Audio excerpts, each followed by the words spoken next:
And then your life started getting so much more expensive.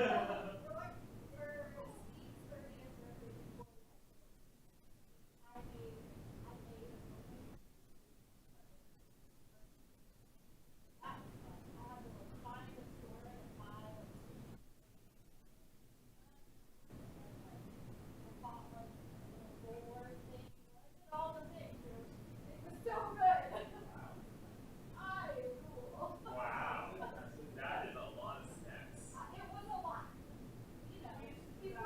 Maybe they turned out, was it good? Yeah.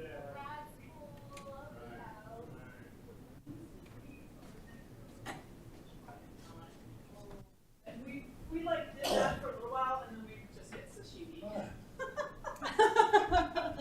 Like, I bought it from the fish market. Right? And just eating it without doing anything. Aw.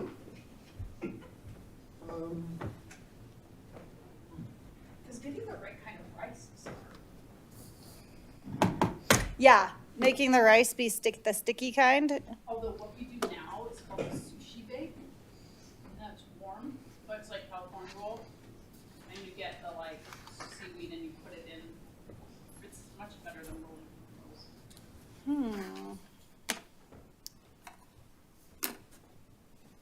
We get, I don't think it's expensive enough for the kids though. Not fancy enough. They're like, no, No. this isn't what we want. Looking a bit thin at the moment.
All right, now. Oh no, we've got Steve here. Oh, we've got Steve. Well, that's good. Steve, what? Oh, Steve, you're muted for what it's worth. Yeah, Yeah, I muted myself, so. Okay.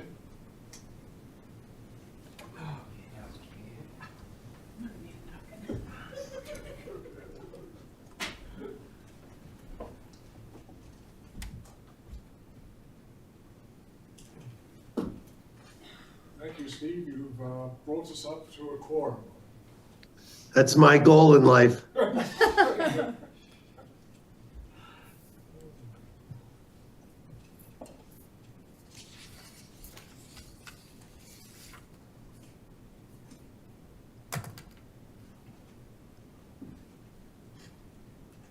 Okay. In that case, Priya's here. That's good. I think we can start.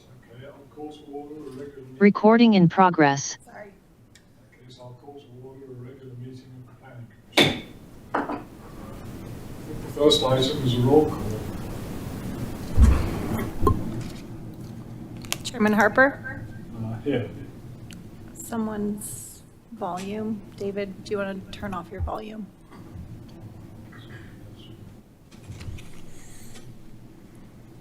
Commissioner Vaughn? Here. Commissioner Whitty? Here, Commissioner Barnes? here, Commissioner Gordon? Commissioner Mojo? Here. Commissioner Gross? Commissioner Shanahan? We have a quorum. Okay. The next item is public comment. Is there any member of the public who wants to comment on something that's not part of the comprehensive plan update this evening? Okay. curiosity, are you here to comment on the plan? Your mic's not on. Sorry. Just out of curiosity, are you here because you'd like to comment on the on the plan update? No, not to comment. Just to hear. You, sir? Similar. You'd like to comment? I'd like to hear what the updates are. Okay, fair enough. In that case, the next item on the agenda is the approval of the minutes of our last meeting. Would somebody like to make a motion to approve them? I'll make a motion to approve the minutes. Second? I'll second. Thank you. We need a roll call for that, I think, don't we? Chairman Harper, Yes. Commissioner Vaughn, Yes. Commissioner Whitty, Yes. Commissioner Barnes, Yes. Commissioner Mojo. Yes. All right. And that brings us to the comprehensive plan update. Renee, are you going to introduce this, or are you Yeah, going to so plunge straight into it with Nora? we have Nora from Cushing Terrell here this evening. She's going to go through the presentation. We can ask questions, talk about it. I'll let her lead the conversation. Somebody figure out how to work with that. We need Lonnie for that now. This is Lonnie's task. Is this on? You guys in the dark. That's fine. Good enough. That's, yeah. Is that okay online? I think so. Is this on? Yeah? It should automatically be on. Can you hear me? It doesn't seem very. I can hear Oh, okay. All right. Maybe I was just whispering. I think you have to speak. Wow. I think you have to speak quite closely to it for it to be effective. Got it. Am I screen sharing though? On the Zoom and everything? Yeah. Okay. You're good. Great. All right. Oh. Well, that's fine. No, now it is. Okay, great. Thank you so much, commissioners, for having us tonight. This is a really exciting milestone in the comprehensive plan update, and we're thrilled to share where we've been so far with you. By way of agenda, we're going to talk a little bit about how the engagement process has been to date, and then really just jump into the draft plan and all of its elements, and then we'll open it up for questions and discussion. So the outreach process, in summer 2024, we kicked this thing off. We had a project website, survey, and then from that community survey, found that we had a couple of gaps in terms of folks that we weren't reaching as well. So then we did a business survey and a renter survey. And then moving into fall and winter of last year, we had stakeholder group meetings, and then committee meetings and updates to those committees, and then updates to you all and council. And then this spring, we did our speaker series, a pop-up event, really mostly to advertise our open house, our first open house event, and then did another community survey that was really basically just a reflection of the open house event for folks who couldn't attend. Moving into this summer and fall, we did a kind of a priority survey at the Chili Fest event, which led into our next open house, and then again, an online activity to mirror the open house event. And then here we are today, updating you all. I want to highlight some changes that have been important as a part of this update to the 2012 comprehensive plan. It did have a concurrent development with the transportation plan that was adopted this year. So really carefully coordinating land use and transportation strategies. We have included an executive summary in this version that wasn't present before.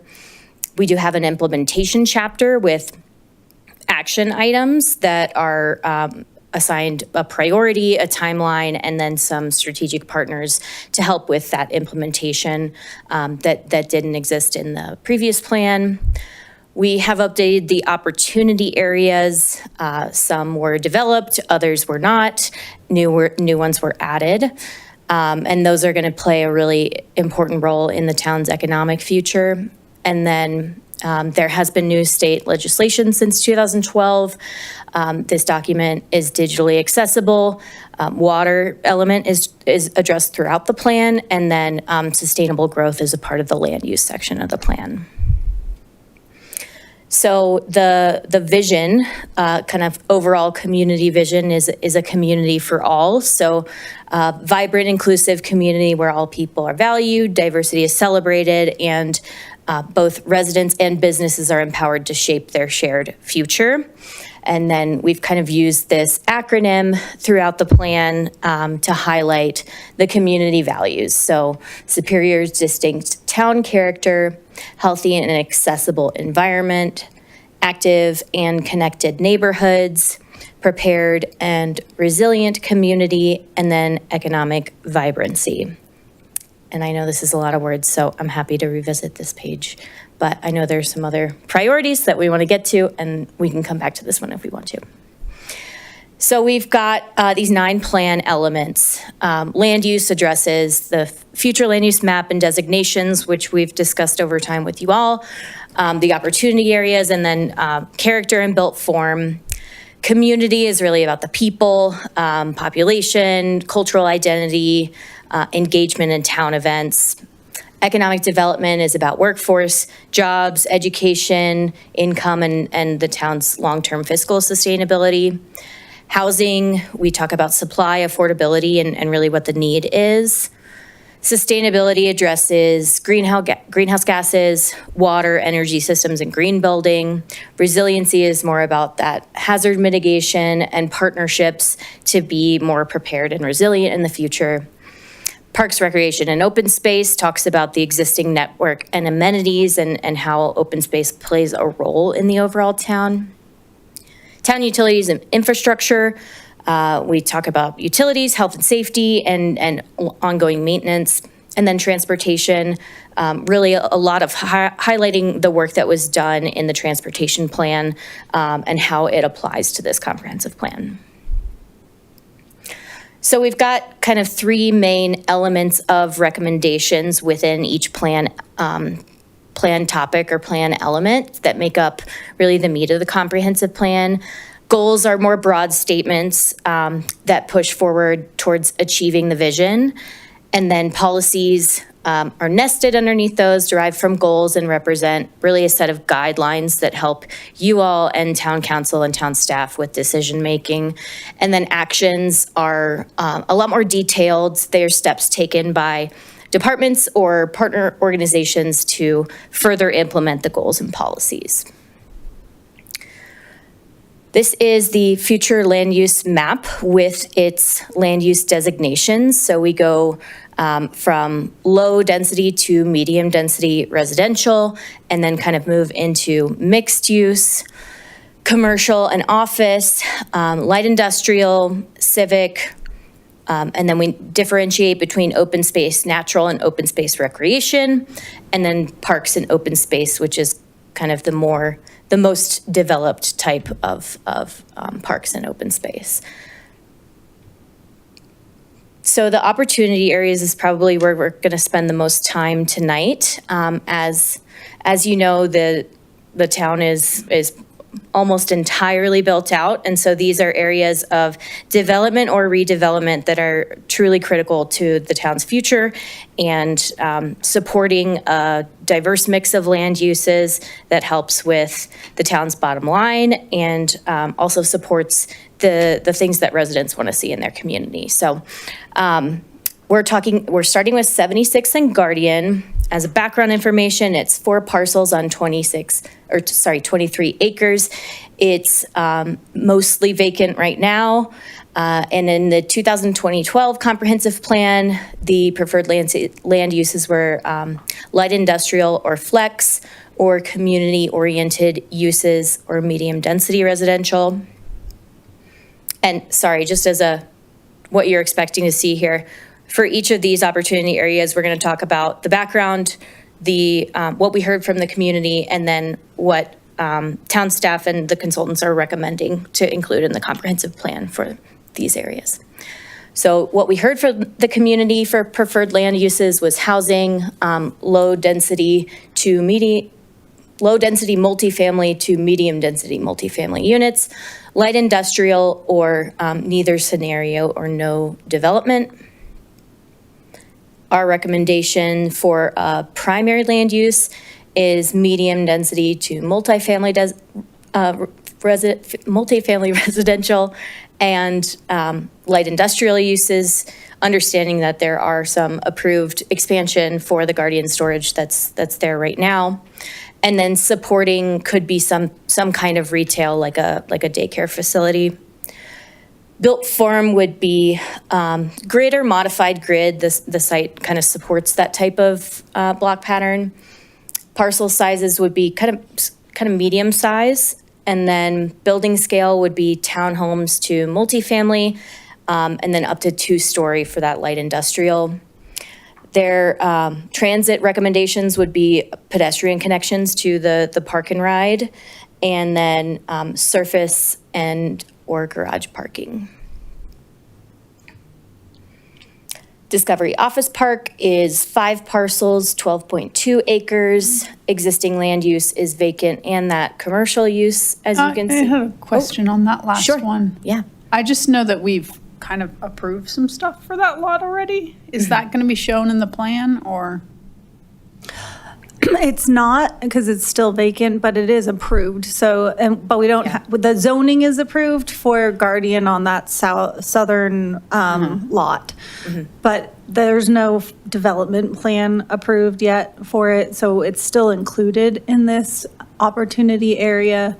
It is annexed, so, it has. So we're not going to put anything in the We comprehensive plan We ensured that the unless it's built. proposed, like, the recommended uses include that light industrial and that it matches what was proposed as part of that approval. So it's not called out specifically as a developed parcel because it's not developed and the FDP is not approved yet, but the recommended uses support the uses and zoning that was approved. Wondering the process when Yeah, this kind of pretends that nothing's been improved, but that's fine, I guess. If it well, you know, meshes. some of the other lots also have approvals, but they're not developed yet. So the idea is that if it's not developed, we're going to include it until it's developed or there's, you know, a clear development that's happening on there. I'm sure Guardian is moving forward. They've reached out and said they're preparing documents to submit for their final development plan. But that said, the recommended uses make sure that they call out the uses that were approved in that Guardian PD. But it might be worth mentioning in the plan that a project is moving forward there. We could talk about what that might look like. I mean, even if it was just a comment that Guardian the- Storage, who occupies some of the space, is planning to expand. We'll be Maybe we submitting could take something along the lines of like the use that's been approved recently that we believe to be moving forward. Maybe not call out specific ownership information because it feels weird in a comprehensive plan to do that. I mean, it seems know. strange not to mention it. It does, yeah. But it maybe is you could a- add just a little section that says pending approved, yes, or like something's In the works. written portion. Oh, yeah, maybe just something that, hey, there is something that goes along with these recommendations that's in the works. Because, they could lose funding and then it won't be built, so. Right. But according to this, it is an approved use. Like, it does align with the comprehensive plan as Right. that light industrial use. It's just not calling that one out in particular. Yeah, we Yeah, I wanted was just exploring whether we should put something in the plan to state that we have these things in the works at this time or not. That we're anticipating the construction of a light industrial use on that southern portion. Maybe we could look at how we would write something, how we would include that in the written portion. That doesn't like outdate the plan immediately upon Right, adoption. yeah, yeah, Because it could not get built. correct. Right. Yeah, we'll brainstorm that. Okay. Discovery Office Park, as I mentioned, vacant and a portion of the site is commercial. The 2012 comprehensive plan envisioned a mix of uses to complement town center, including but not limited to office and commercial. Community feedback, preferred land uses were office and commercial, housing in the form of townhomes or multifamily, mixed use or neither scenario and no development. And I'll add a note here. You're going to see neither scenario or no development on every single one of the, and I'm sure that's nothing new to you, but that was feedback that we got on the open house 2 survey, was that we needed to include an option for no development. And obviously people will select that option. Recommendations for Discovery, primary land uses being residential and office. Those office uses would be prioritized along Discovery Parkway since there is no access off of McCaslin. Supporting uses being commercial. Built form, the site is really only compatible with a curvilinear block pattern because of existing water features and just the topography of the site. Parcel size would be around medium, transit, pedestrian connection prioritized to the main and gateway RTD stop. Building scale could be townhomes to multifamily, up to 3 stories, and then parking would be surface and garage, and/or garage. Superior Marketplace, 21 parcels, almost 90 acres, existing land uses business. The 2012 comprehensive plan envisioned retail services that help meet the local and regional needs. High-density residentials may be considered where transit access and changing market conditions may present targeted infill or redevelopment opportunities. Community feedback was for mixed use housing. I will say, I think this area got the most support for higher density housing from the community, retail and commercial, and then again, neither scenario or no development. Recommendation for the marketplace, primarily being mixed use with first floor commercial and residential above, with medium to high density residential. Supporting could be additional standalone commercial, understanding that this area is pretty overparked as of right now. Built form would be a grid, medium parcel size, pedestrian connections again to the RTD park and ride, multifamily building scale, looking at 25 to 35 dwelling units per acre, and then really a mix of structured and surface parking, understanding that that park and ride is utilized and that we would likely look to a structured parking model if housing was introduced. Go ahead. Oh, I was just gonna say, I'm surprised it doesn't say affordable housing. I mean, are we gonna target any of these places for a good place for, I'm just saying, because it's connected to RTD. This seems like a good spot for affordable housing. Yeah, go ahead. I think we'll talk about the need for affordable housing in the housing chapter. We didn't call out affordable housing specifically in any of these land use recommendations.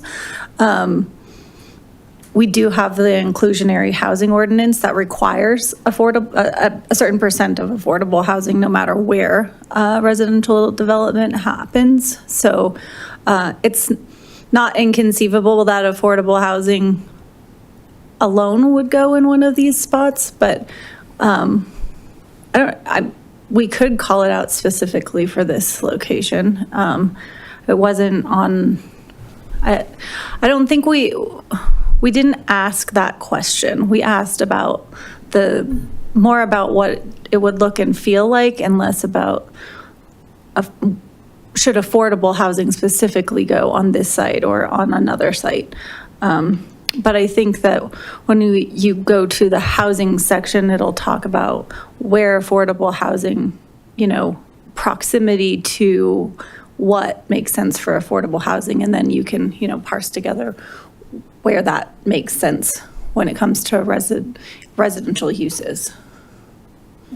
Presumably, any housing development in here would be covered by the town's requirement for, is it 12 or 15% of the units available to be affordable anyway? So, unless you're asking for it to be all affordable, it's going to be there by definition. Huh?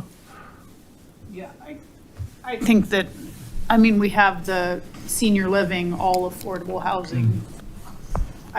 I would think that something similar could work here. Especially since I think it's hard to get affordable housing into our more single-family lots. I read through the plan last night as it was shared via email. How I interpreted us using the plan is seeing how the opportunity areas are addressed this way. And then when you get into the goals, priorities, and actions, it actually talks about creating affordable housing opportunities within the things that we're overseeing and the future development. So it's almost saying, this is how the town sees this visually, aesthetically, design-wise, and now we get to take the inner units of that and figure out how we make it sustainable for the town. So I hear what you're saying, but I almost think that the full 276 pages kind of helps you add A and B together to create C. I had the same thought, and that's kind of how I almost read it, just sharing. Okay. I have a practical question, which is, how high does a building that's 25 to 35 dwelling units per acre have to be? Well, it depends on the size of the parcel. Oh, yes, but I mean, if you want to put 25 dwelling units on an acre, is that a 3-story building or a 4-story building? It's probably more than a 1-story building, huh? Yes. Huh. Yeah. I would probably need to do some calculations and get back to you on that. Sorry, I didn't hear that. Oh, but I just said I'll probably need to follow up with you on that and do some base level calculations. Just off the top of my head, structural engineer, light framing only goes 4 stories. So typically they'll either cap it at 4 stories because it gets much more expensive if you go out of light framing. And then sometimes they'll have the concrete podium at the bottom and then 4 stories on top. So I would think 5 stories would be if it's mixed use, and 4 stories if it was. I think particularly in the marketplace, that's an area that ought to be, that's an issue that, I think, I haven't read the 272 pages yet, but I think one of the things that we ought to address in the comprehensive plan is what kind of height buildings we're going to permit there, because it's already, the existing FDP or PD, one of them has a height limit in it, which I think is 42 feet actually. And that was, when that was implemented back in 2001 or whenever they were doing the market plan, that was designed to preserve views and was one of the trade-offs that was made at the time. So, and after that, there was also quite a lot of work done on the in this area on the Northwest Development Plan, which you're not, which you at least so far haven't referred to, and some of that I think ought to be integrated into this. I think one of the things here is, if the goal is to, if one of the goals is to give developers some idea of what we would like to see here, then I think we have to say things like, okay, we're going to allow 200 units here, or we're going to allow 600 units here. Because what happened, I think, in 2020 is we got 2 proposals at the same time. We got one from Boulder County Housing Authority for about 240 units, and another from a company called Confluent for 400 units, and they came in at the same time. And I mean, this was just after the fire, so is that right? Yeah, it must have been just after the fire. I don't think there was any enthusiasm for building 640 units on this site, but unless you say something about that up front, the time you would have to address it is when the development proposal comes through. And I would much rather have some guidelines in place first so that we can point at it and say, no, we thought about that in the comprehensive plan. You know, we're happy to have 200, we're happy to have 300, we're happy to have 400, whatever the number is, just some idea of what you can build there. Because if you took all that parking area and turned it into apartment buildings, there'd be a huge number there. Well, I do think that there would still need to be appropriate parking for the existing commercial uses. Would it be helpful if we included up to blank story? Is that where the push point is, or is it more of a carrying capacity? I think the push point I think there will be 2 push points from people who live, certainly from people who live in the area, because I'm one of them. One will be the height and the other will be the number of units. Sure. So I think to elaborate on all this, I also came away that these particular pages would be a great spot to talk about what we think the preferred housing should be there. You know, and also the other categories, senior, missing middle. I mean, I think we really have to think that through a little bit if we're going to try to achieve all those goals. And so like this one, for instance, I mean, this, you could even probably put senior housing there as well. But just listed maybe under primary, list what we think is the perhaps best solution for that area. And we could perhaps call this Planning Commission thoughts or opinions. We've got the public's feedback in there. We could put a category in there for how the Planning Commission sees it. Town priority. Yeah, it would help, I think, as the council reviews this, but also the public reviewing this.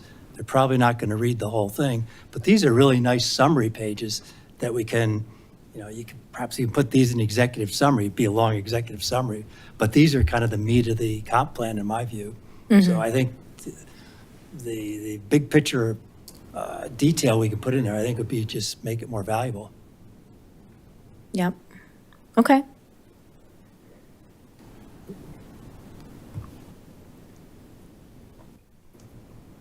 Moving on to Original Town, just north of where we are. 8 parcels, 2.5 acres. It is currently vacant and commercial. 2012 envisioned a mix of medium density residential and office, or potential for community-oriented uses.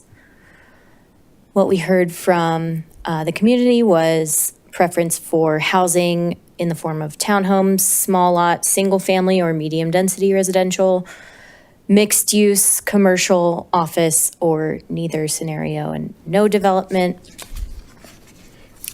Recommended primary land use here would be mixed use with kind of a preference for neighborhood scale commercial with residential above, whether that be above like a vertical mixed use or more of a horizontal mixed use. Prioritizing the commercial uses along McCaslin. Supporting uses could be office, understanding that that's a hard market right now. Block pattern would be grid to connect to this greater neighborhood. Small to medium parcel size with 3 transit stops within a quarter mile. Building scale, again, vertical or horizontal mixed use, kind of townhomes to multifamily for that residential up to 3 stories. And then parking could look like surface, tuck under, or garages. Does the town own any of that space, Renee? I'm thinking primarily of just the lots that are immediately opposite Town Hall. Yes, we own everything south of the Phillips 66 on that block. East side. North of Coal Creek and east of First. So, Nice. yep, that whole. The whole thing. Southern portion is Okay. owned by the town. So basically, it's up to the town to decide what it wants to do there. Yes. Yeah. I think it might, I mean, I don't know how many people actually know that that is owned by the town, but I think it might be worth pointing that out because it clearly gives the town more flexibility in what it can do. And maybe we want to put civic on here if the town owns it. I think office is what, I think office fits into civic uses within that, because there's another, once we get to town 15, that's another consideration, is for town offices, right? Like an expansion of town offices, or what did you envision for civic? I mean, that would mean if we wanted to put a library there, we could put it. Okay, Right. yeah. Anything. I'm not saying we should build a library there. I'm just saying that it might not be offices. But I don't think we would want like a maintenance facility there either, so. Right. Well, Civic sounds more building-ish. Well, I mean, it occurs to me that, the town staff is spread out all over town. That's the perfect area to try to make an enlarged town hall for offices. Actually, the space behind us. Well, anyway, down around in here, I know it was kind of mentioned for town 15 maybe there, but I think this seems to be the More best spot. concentrated. If it's going to be done. Yeah. And I actually, to kind of go along, I think these are some issues maybe we should perhaps raise and throw out in there for discussion. Yeah, absolutely. I mean, overall, I think the more direction you can give to these, to this, the better from the point of view of the plan, because it will help everybody to understand what the limits are. Whereas if it just says things like mixed-use neighborhood, commercial, or, I mean, the kind of descriptions that you have up there at the moment, which are sort of fine for an executive summary, don't really give too much guidance about what we'd like to see there. And I know it's difficult to do, but I think the more guidance we can provide, the better the plan will be, actually. I really like the pictures, though. Yeah, I think, go ahead. Oh, just one comment. Anne is trying to, I gave her the login. She was having trouble getting it, so she's listening on YouTube. Oh. I don't know if, there she is. We just got Anne. We just got Welcome, her. Okay, Anne. very good. Okay, very good. Second Steve White. Yeah, I would say at this stage, the most we're attempting to provide direction while providing a level of flexibility so that the market and changing conditions and which developers are ready to purchase at what time, so that it's not a plan that's almost immediately outdated and you feel like you have to amend it constantly or revisit it again at a sooner date. That said, I do think there's a lot more detail in the written document for each of these opportunity areas. So we can continue to refine that and provide more detail as the adoption process continues.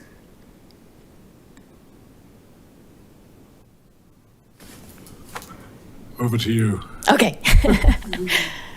Town 15, everyone's favorite parcel. 15 acres, existing land use is vacant. The 2012 comprehensive plan envisioned commercial and office or community-oriented uses. Preferred land uses from the community are parks and open space, recreation, or community amenities, town offices, housing in the form of single-family to townhomes, and neither scenario or no development. Recommendation here is the primary land use be recreation, with supporting land uses potentially being housing, open space, park space, or offices, prioritized for town office space. block pattern would be a modified grid, which is what the parcel shape really supports. Parcel size, I'll clarify here, the idea would be a large parcel size for those recreation uses, but likely a much smaller size for any potential residential use. Building scale for a recreation facility up to 2 stories, and then for residential would be from single family up to townhomes between 5 to 15 dwelling units per acre. Not really any transit connections present, and then parking could look like surface parking or attached garages.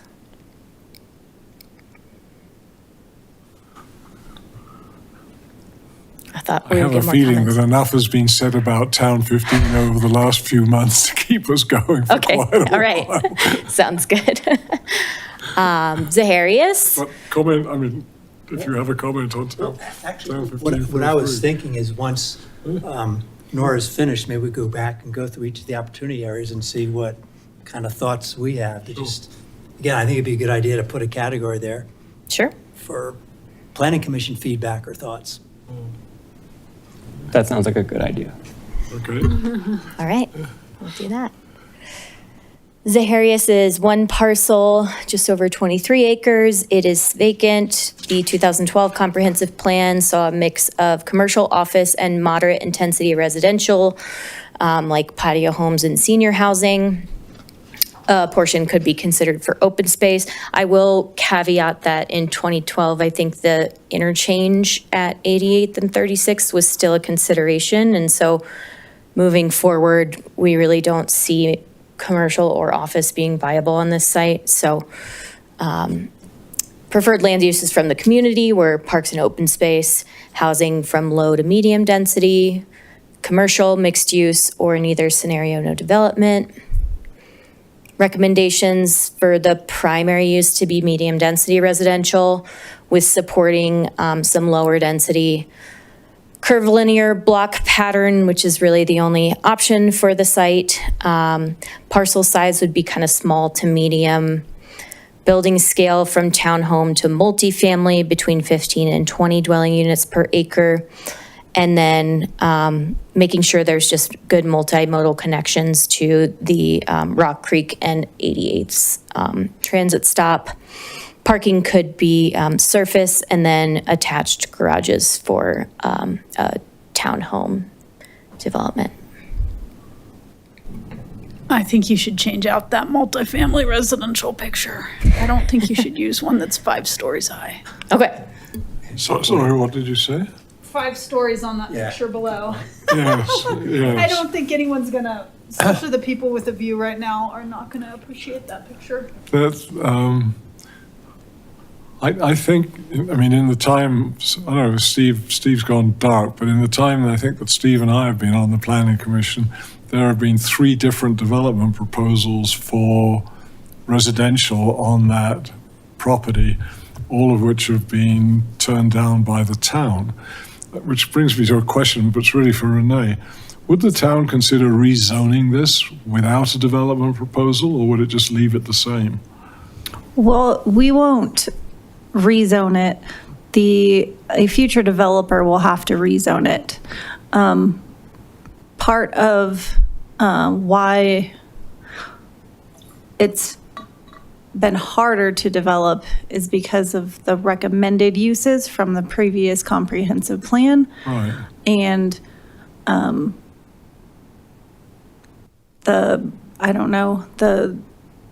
desires of council to go against that plan, as well as community feedback related to the proposed developments that we had during the times that we had them. Okay. I also think that as a part of this comprehensive plan update and the engagement that we've been doing, it's been really important to discuss trade-offs with the community. So understanding where we're not going to get commercial on all of these properties. We're also not going to get no development on all of these properties, but the balance is what's really important for the fiscal sustainability of the town's future and for complete neighborhoods and for places where people do want to continue to live and work and play. And so I think whereas before there might have been strong opposition to residential on this property, I think what I've heard throughout the process is that people are much more open to it, particularly considering that it's truly surrounded by that type of use, and then making sure that we're accounting for the drainage pond and wildlife corridors and things like that.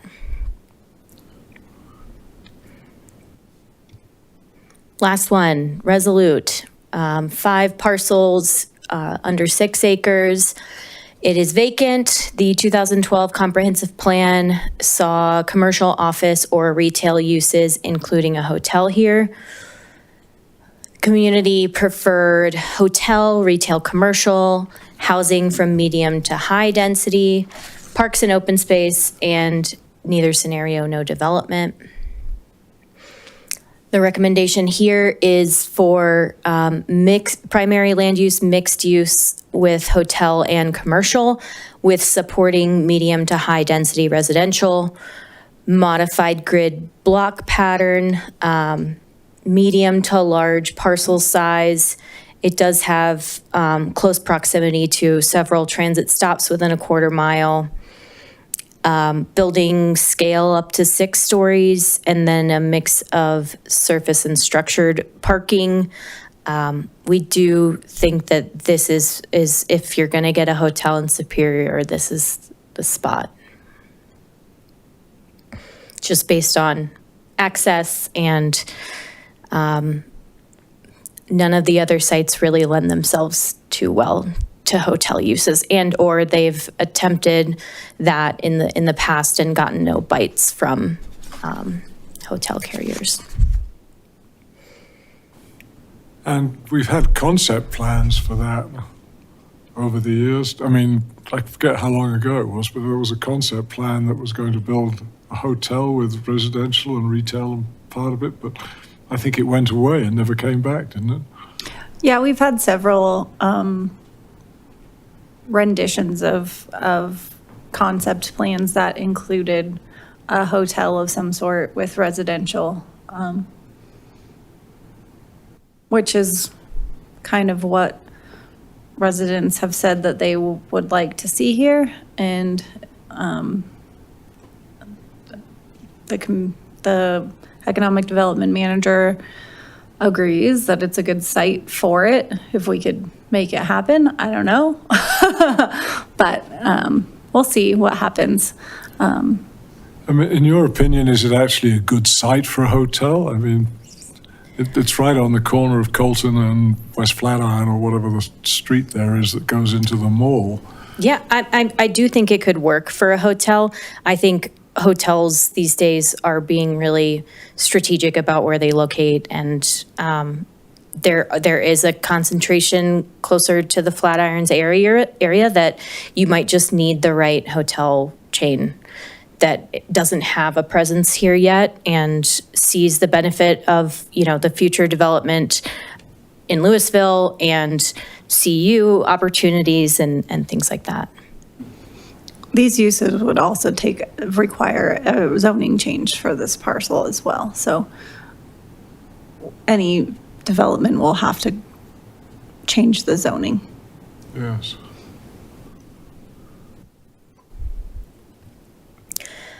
As I mentioned earlier, there is an implementation chapter in the plan. So action items which were not included in the 2012 comprehensive plan are now included, and they are assigned a priority level. Those are critical, vital, and desirable. A time frame, ongoing, which is as needed, or there's just the nature of the action is ongoing. Short term is 0 to 3 years, medium term 3 to 5, and then long term is over 5 years. And then potential partners, they all have their own acronyms in the plan with a kind of a cheat sheet for those. And just examples here, like Advent Health or Boulder County Open Space or CDOT. So an example, just to kind of show you the framework, is an action would be subsidize or reduce fees for affordable housing projects. It's a critical priority level, medium-term timeframe, and then partners could be the Housing Authority or CHAFA. Talking about next steps, so the staff draft review period is from today through January 2nd. Public draft will be online probably around that January 15th date. And then we would potentially, if we're going to stick with this schedule, come back to you all on January 20th for a recommendation to town council. And then we would have an update to town council on February 9th with potential adoption in later February. So I'll stop there, and if we have comments on the next steps, we can talk about those, and then we can cycle back through opportunity areas. I've got a couple questions from just what was said just a second ago. I'm not sure if I heard this correctly or not, but I thought that Renee said that the last property, the Resolute property, what we're proposing was not aligned with how it's zoned right now. And that seems like disjointed to me. If we're going to propose a different use for the property, are we going to also propose that we change the zoning so it's easier for someone to do that instead of making them come and request to have the zoning changed? Why wouldn't we change the zoning in advance if we think that's the right use of the property? The town doesn't initiate zoning changes. The Resolute parcel is zoned commercial use right now. It's part of the Rock Creek plan development, and its zoning is a regional activity center. So the uses that are permitted by right include mostly commercial uses. The uses that are recommended as part of this comprehensive plan include uses that are allowed by right there, as well as additional uses.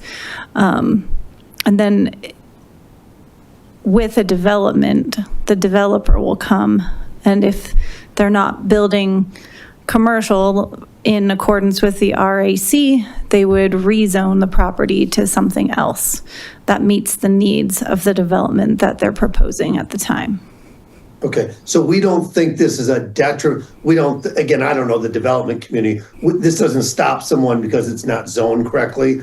Telling it in the plan, in our comprehensive plan, tells them that we'd like them to do this, so that kind of gives them that thought process, or? The zoning of parcels isn't necessarily considered as part of the comprehensive planning process. Lots of these properties that are in opportunity areas are zoned for other uses other than what we're recommending as part of the comprehensive plan update. And part of the reason why they're still undeveloped, sometimes in some of the circumstances, is because of the way they are currently zoned, and also because of the way the previous comprehensive plan recommended uses. So for Zaharias, like we were just talking about, is also zoned regional activity center, similar, they have the same zoning. So Zaharias and Resolute both have the same RAC zoning. And their preferred uses in the comprehensive plan talk about uses that may or may not work on those properties today. And so the purpose of the comprehensive plan future land use map is not to look at how they're zoned, but how they potentially could be developed. Okay, so I should ignore the zoning, basically. Ignore the zoning, yes. Okay, got it. Okay, I do have questions about the beginning of the report, but I'll wait till we're done here to ask those. So back on the schedule here, so basically the January 20th planning commission meeting will be the best opportunity for the public to kind of comment on the comp plan, or the draft comp plan. The public draft is going to be released for public comment in mid-January. So right now, you have the draft plan and staff has the draft plan. We haven't provided comments on the draft plan. And our comments are going to be due that first week of January. And then they'll be working really hard and really fast to revise the draft in time to get it out for public review and public comment. In advance of it, I'm not sure, we'll probably have the planning commission recommendation draft match pretty closely to that public draft that's out in mid-January for feedback. And then we'll take all of the comments from the public draft that is available for feedback online and the one we bring to the planning commission to create a final draft that we bring to the council in February, if that makes sense. So you're only giving the public maybe a month to comment? Yes. They'll have a Not really a couple, month. they'll have like 2 to 3 weeks, two Mid-January, weeks in February, January. Well, And then- 5 days. Well, that's before, but But council will, They can keep during on council commenting. hearings, they There'll can be a council continue hearing, to, sure, yes, yeah. exactly. Okay. So they'll have a chance to make comments in advance of council because we hearings that got- we we got can it now. incorporate into the council final draft. Okay, sounds And then they'll have continued opportunities to comment as we go through okay. the council Ryan's ready. process. Okay. I mean, so I'm just sorry for clarification. The public will see this in mid-January. They can comment. We can make a recommendation on the 20th. They can keep commenting. At what point do they actually have to stop commenting? February the 9th? No, they could keep, that's a public hearing on the 9th. So this is where we are now, and we will report on what we've heard up until the 9th to town council. And then after that, I think we haven't discussed like at the end of the public comment period and when at that point we close it out. I think that's why it says late February for an actual adoption, so that we can make sure that we hear from town council before we set that date, and we make sure that we've given the public enough time and that they feel comfortable with moving forward with the plan. Yeah, so it's not three public meetings to comment on it. So a little over a month, so that's not too bad. 3 public meetings seems pretty good. And how are you going to advertise to the public that it's actually out there for them to look at? It'll be on Shape Superior, and then we'll send out the notices both in the January Sentinel, is that the monthly one? The newsletters, all of the ways that we advertise for the comprehensive plan will send out notices for public comment with links to Shape Superior where the plan is up. We've had some discussions with Nora and her team on what the comment whether it's going to just be open-ended or we'll ask, for feedback on chapter by chapter or how we want to solicit feedback. But it'll all be through the Shape Superior webpage. Does the newspaper's the Superior Sentinel? Is that right? Yes. Does that come out during that period? With is it the Sentinel, the monthly one? I wish I. Yeah, that's the Yeah. monthly email Yeah. one. So that we'll have a notice in there. What's the paper one called? Hello Superior, and it comes out only 3. That's quarterly. I mean, I must admit, it's an age-related factor. I'm better at looking at things on paper than I am at looking at things online. Although I think Hello Superior is supposed to come out at the end of the year, so we might be able to get it in there. In the Hello Superior for the end of the year, we have, like, we had look at Shape Superior for details when you can review the draft comprehensive plan, because we weren't sure exactly when it was going to be available, but we do have a blurb in there telling people that the draft is coming, it may be here, you should go to Shape Superior and look to see when the comment period is. Okay. I will say too that we've been collecting contact information for everybody that's been involved in the process so far, and therefore we'll send out what's called a newsletter. It's just through the Shape Superior platform, but it sends an email to everybody that's signed up for updates that the draft plan is available and here's how you can participate. These are the public meetings. You can participate online and all of that. And I think at one point Renee said you'd been visiting the other town committees with chapters that have impacted them. Have you been getting, I mean, did you do that? Have you got comments back from them? We did that not with the actual draft plan draft chapters, but with the recommendations and actions for those chapters. Okay. Did you get a lot of comments? Yes. Oh. Okay. What was it that you would have wanted to do? I thought it'd be good to go back to the opportunity areas and maybe just chat about those in a little bit more detail. Sure. I had some comments, but then really, I thought it'd be best to hear Nora make the whole presentation first. Yes. Do we want to go with this kind of our recommendations for each one? Because we have the background, community input, and then this is kind of the meat of what the plan is recommending, if we want to do that page. Before this one, was this, like for here, this is community feedback. Mm-hmm. Maybe on the same page, it could be feedback. You could have one part is community, one part's planning commission.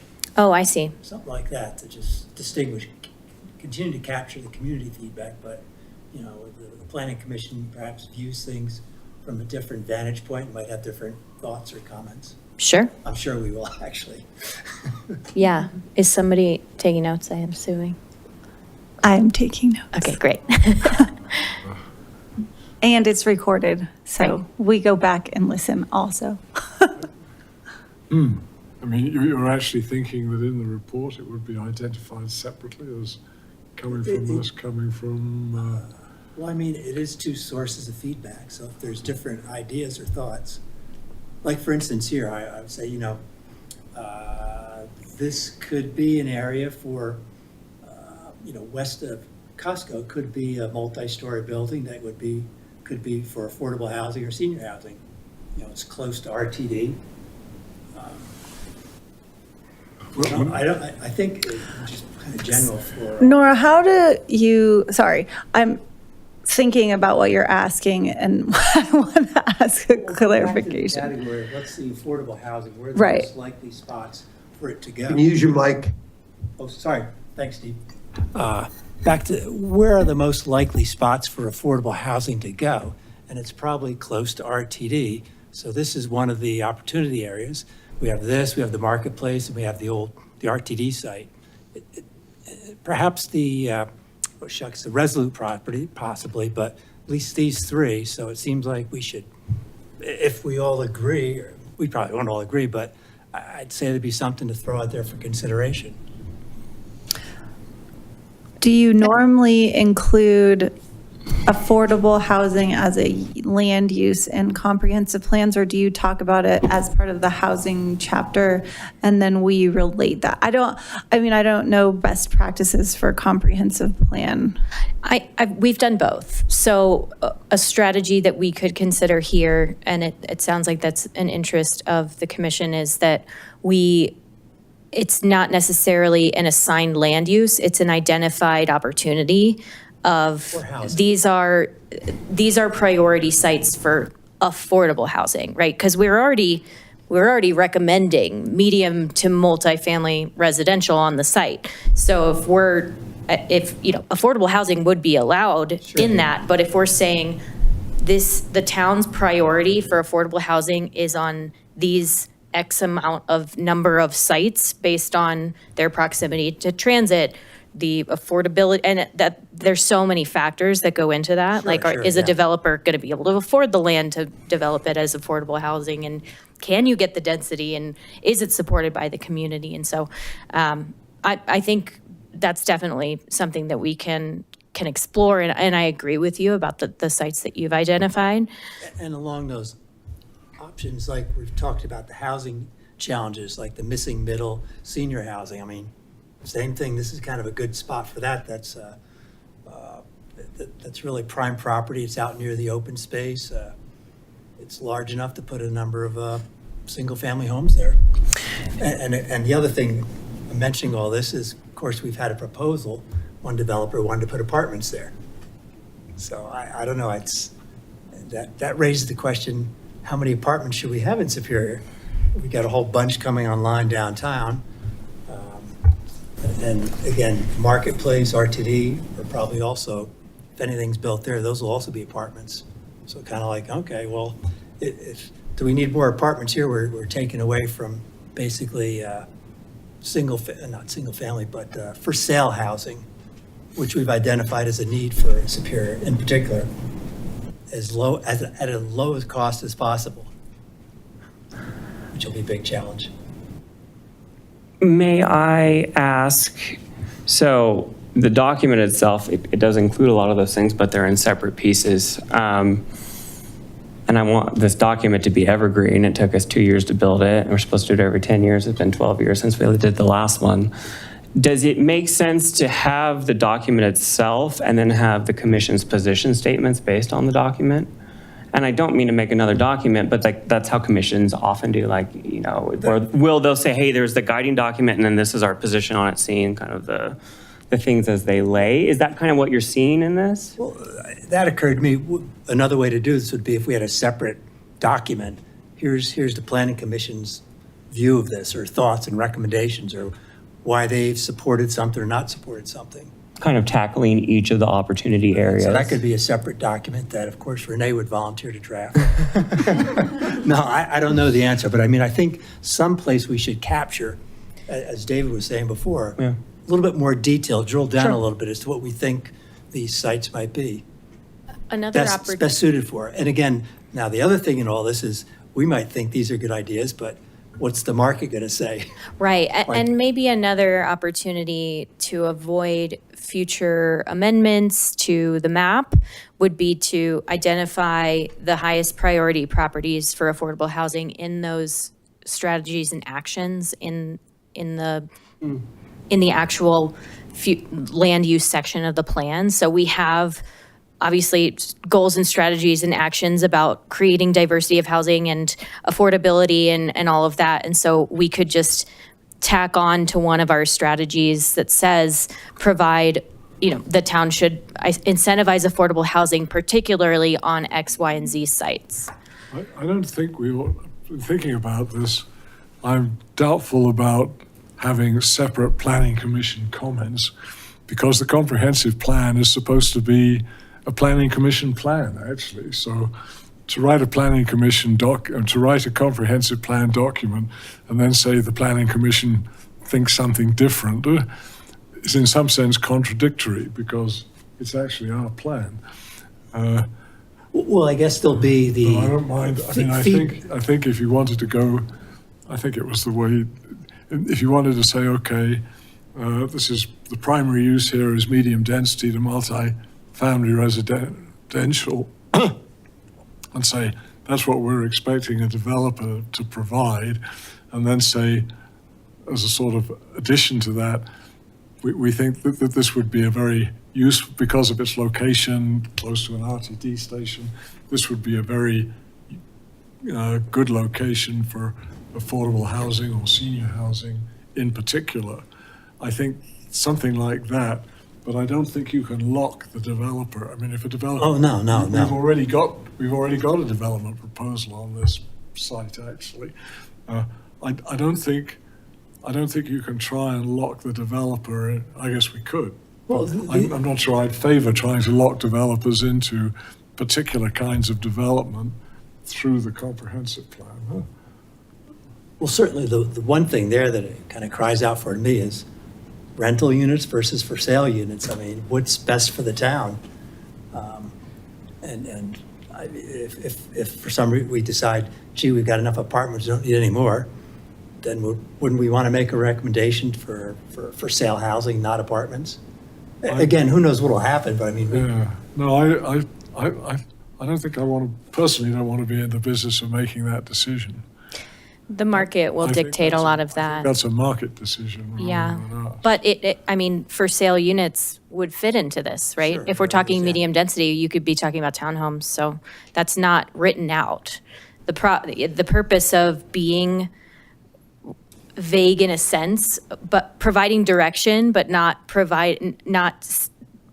hamstringing anyone into anything in particular is to allow the market to adjust and react, and then, but still providing what the town thinks is best, what makes sense for the parcel where it's situated and how it's configured, and then explaining what the community has desired. That's really. Yeah, I'm thinking steering, and again, we're just making a recommendation, and it's really town council and then future developers. But if we can kind of steer things in a certain direction that we think's the best for the town, I think we should try to do that. I'd like to jump in here. So Nora, I actually like your idea, your suggestion of calling out, these properties would be appropriate or for affordable housing or senior housing or missing middle, that kind of stuff. And I really think Resolute, while it would be lovely to have a hotel, and I'm not saying I would turn that down, but that would actually be a great location, I think, for affordable housing, because it is on transportation. It is close to retail. It's close to other residential. It checks a lot of boxes. And I don't think we'd get a lot of pushback from residents about putting affordable housing on that parcel.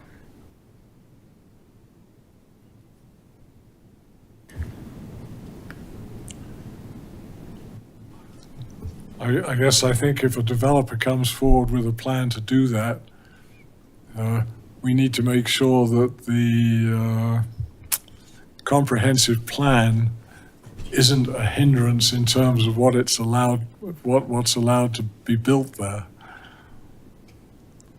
And I don't think it is. I mean, we're talking about a 6-acre, 5 parcels and 6 acres. So we're not saying the entire thing needs to be a hotel or commercial or residential, right? Like I think the primary use is mixed use, and that could look like hotel and commercial, and maybe something that we can add in here is commercial and residential as a part of that mixed use idea. I think the town's economic development goals really want a hotel in the community, and so this was the one that made the most sense. So we wanted to highlight it as an opportunity for a hotel use, but I think this could be an opportunity for affordable housing. I agree. Could we potentially so I'm looking at page 124, Housing Goal 2, support and promote local and regional affordable housing efforts. Could we simply just say under H 2.1, which is support existing and create new partnerships to address affordable housing needs, or even 2.2, which is create an incentive program and pair it with the 2020 inclusionary housing ordinance to promote the creation of affordable housing, put just a bullet point to on the 7 opportunity areas addressed in the plan, consider affordable housing for each area as it like, I want it to be as evergreen, but I want it to be applied to all of the opportunity areas if it's a main goal of the town. You know, does it just make sense to put a bullet point under there? Does that achieve our same objective without scaring away developers? I think that we can call out the sites where it makes the most sense, Sure. maybe not the ones further from transit or amenities and where we as planners see affordable housing that benefits the community. And I think calling out the specific opportunity areas where it makes sense, I agree. I think that's a good strategy. Yeah, like for instance, Zaharias doesn't seem like a great spot for affordable housing because it's not near anything in terms of transportation. And Town 15's kind of not, since the town owns it, it's good from an economic standpoint because the town could subsidize it, but And it's not really that close to anything, so. But because of the bullet point that could be added, it could be at least a firmer consideration as we are either figuring out what happens to that lot in a couple of years when we finally get budget and we're done with the pools, or, considering who might come in town. If we went back to the 76th Street one, my concern here again would be trying to sort of, we're saying medium density to multifamily residential and townhomes up to two-story. I think this is another area like the marketplace where trying to come up with some idea of how many units would be here would be helpful for the town, because the current concept plan has 376 units. Personally, when I looked at it, I thought that's overwhelming. There's there's three-story apartments and four-story apartments. It's either buildings, roads, or parking spaces. There are no small parks. There's no open areas in there. It's not something that I think would be an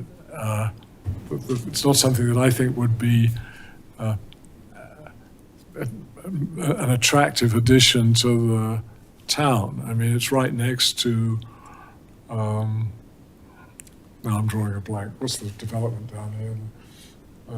Guardian, you mean, or Sagamore? Sagamore. It's right next to Sagamore, and Sagamore is also quite a built-up area, although a single-family house, but it has things like pocket parks in it, so that there are actually open spaces inside Sagamore that benefit the residents. And if somebody's going to come up with a medium density or medium density to multifamily residential, I personally think it would be helpful to have some guidelines as to what that actually means in terms of numbers of units or numbers of units per acre, or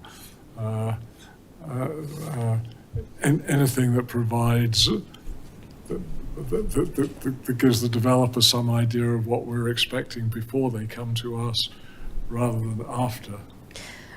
I hear what you're saying.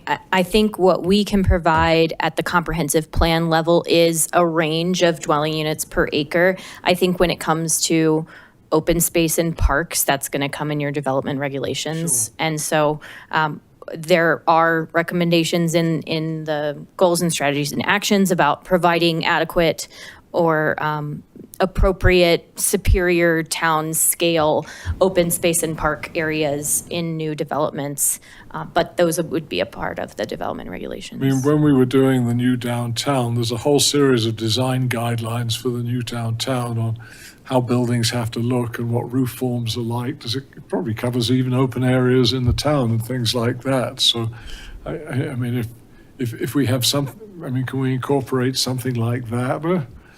About what we expect developments to look like to be consistent with the rest of the town's guidelines? The comprehensive plan doesn't necessarily talk about that, but our code for development does to an extent.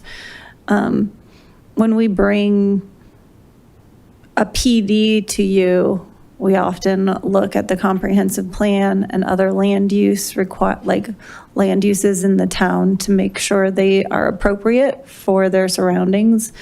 There are sections of the municipal code that talk about adjacent uses, and we don't have design guidelines in our code. But to the extent that the code talks about required open spaces, And then staff and planning commission and council all get an opportunity to look at the proposal and determine whether or not those are sufficient in accordance with the code requirements. So the code just says it has to be X amount of open space, and then you all get to determine whether that's appropriate for the site when they propose the development, and what that open space should look like for each site individually. But it doesn't, that's not part of the comprehensive plan. The comprehensive plan, like Nora said, is kind of a bigger picture. And then in the parks and land use section, it talks about ensuring, migration and habitat isn't disrupted with development, and creating buffers and things like that. I mean, part of my concern around this is that the developers, for very good commercial reasons, are usually trying to get the maximum number of units that they can get into any given development. Sometimes, that seems rather extreme. Well, But that's also what keeps them cheap. If we want affordable housing, we might need something that has less parks and, and in an area that's not as nice. And that's how we get things. I don't want to create substandard housing, but at the same time, you have to make things not as nice to get cheaper housing. If you go over and look at the senior housing in Lafayette, it's actually pretty nice because of the way it's been done. The Kestrel site and which I took Mike to look at. Yeah, that's very nice, yeah. What's the one, there's one St. John, what's the other one, Renee? Down. Anyway, there's another one which has been a continually developing site, actually. They put up an original building and then they built more.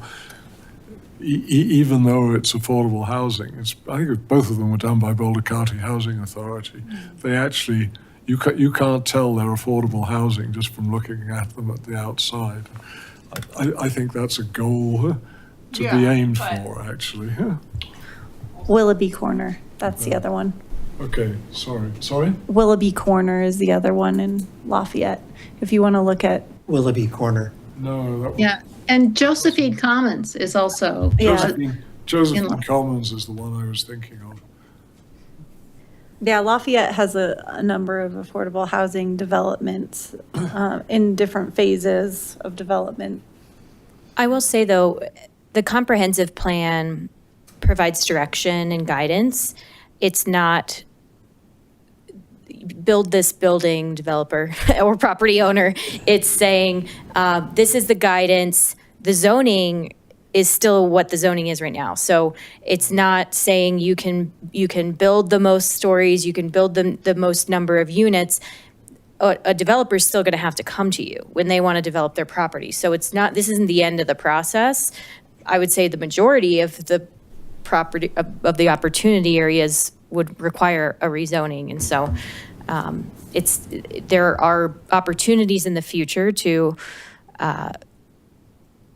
shape how those properties develop. And this is really just land use and kind of built form guidance. Sure, but I guess just suggesting that we add in there, here's what we'd like, here's what we think would be a good idea for the town, what we'd like, but realizing it's just kind of it's a like, there's no requirement to do it that way. And it will be determined, as you say, once they go through process and PD and zoning recommendations.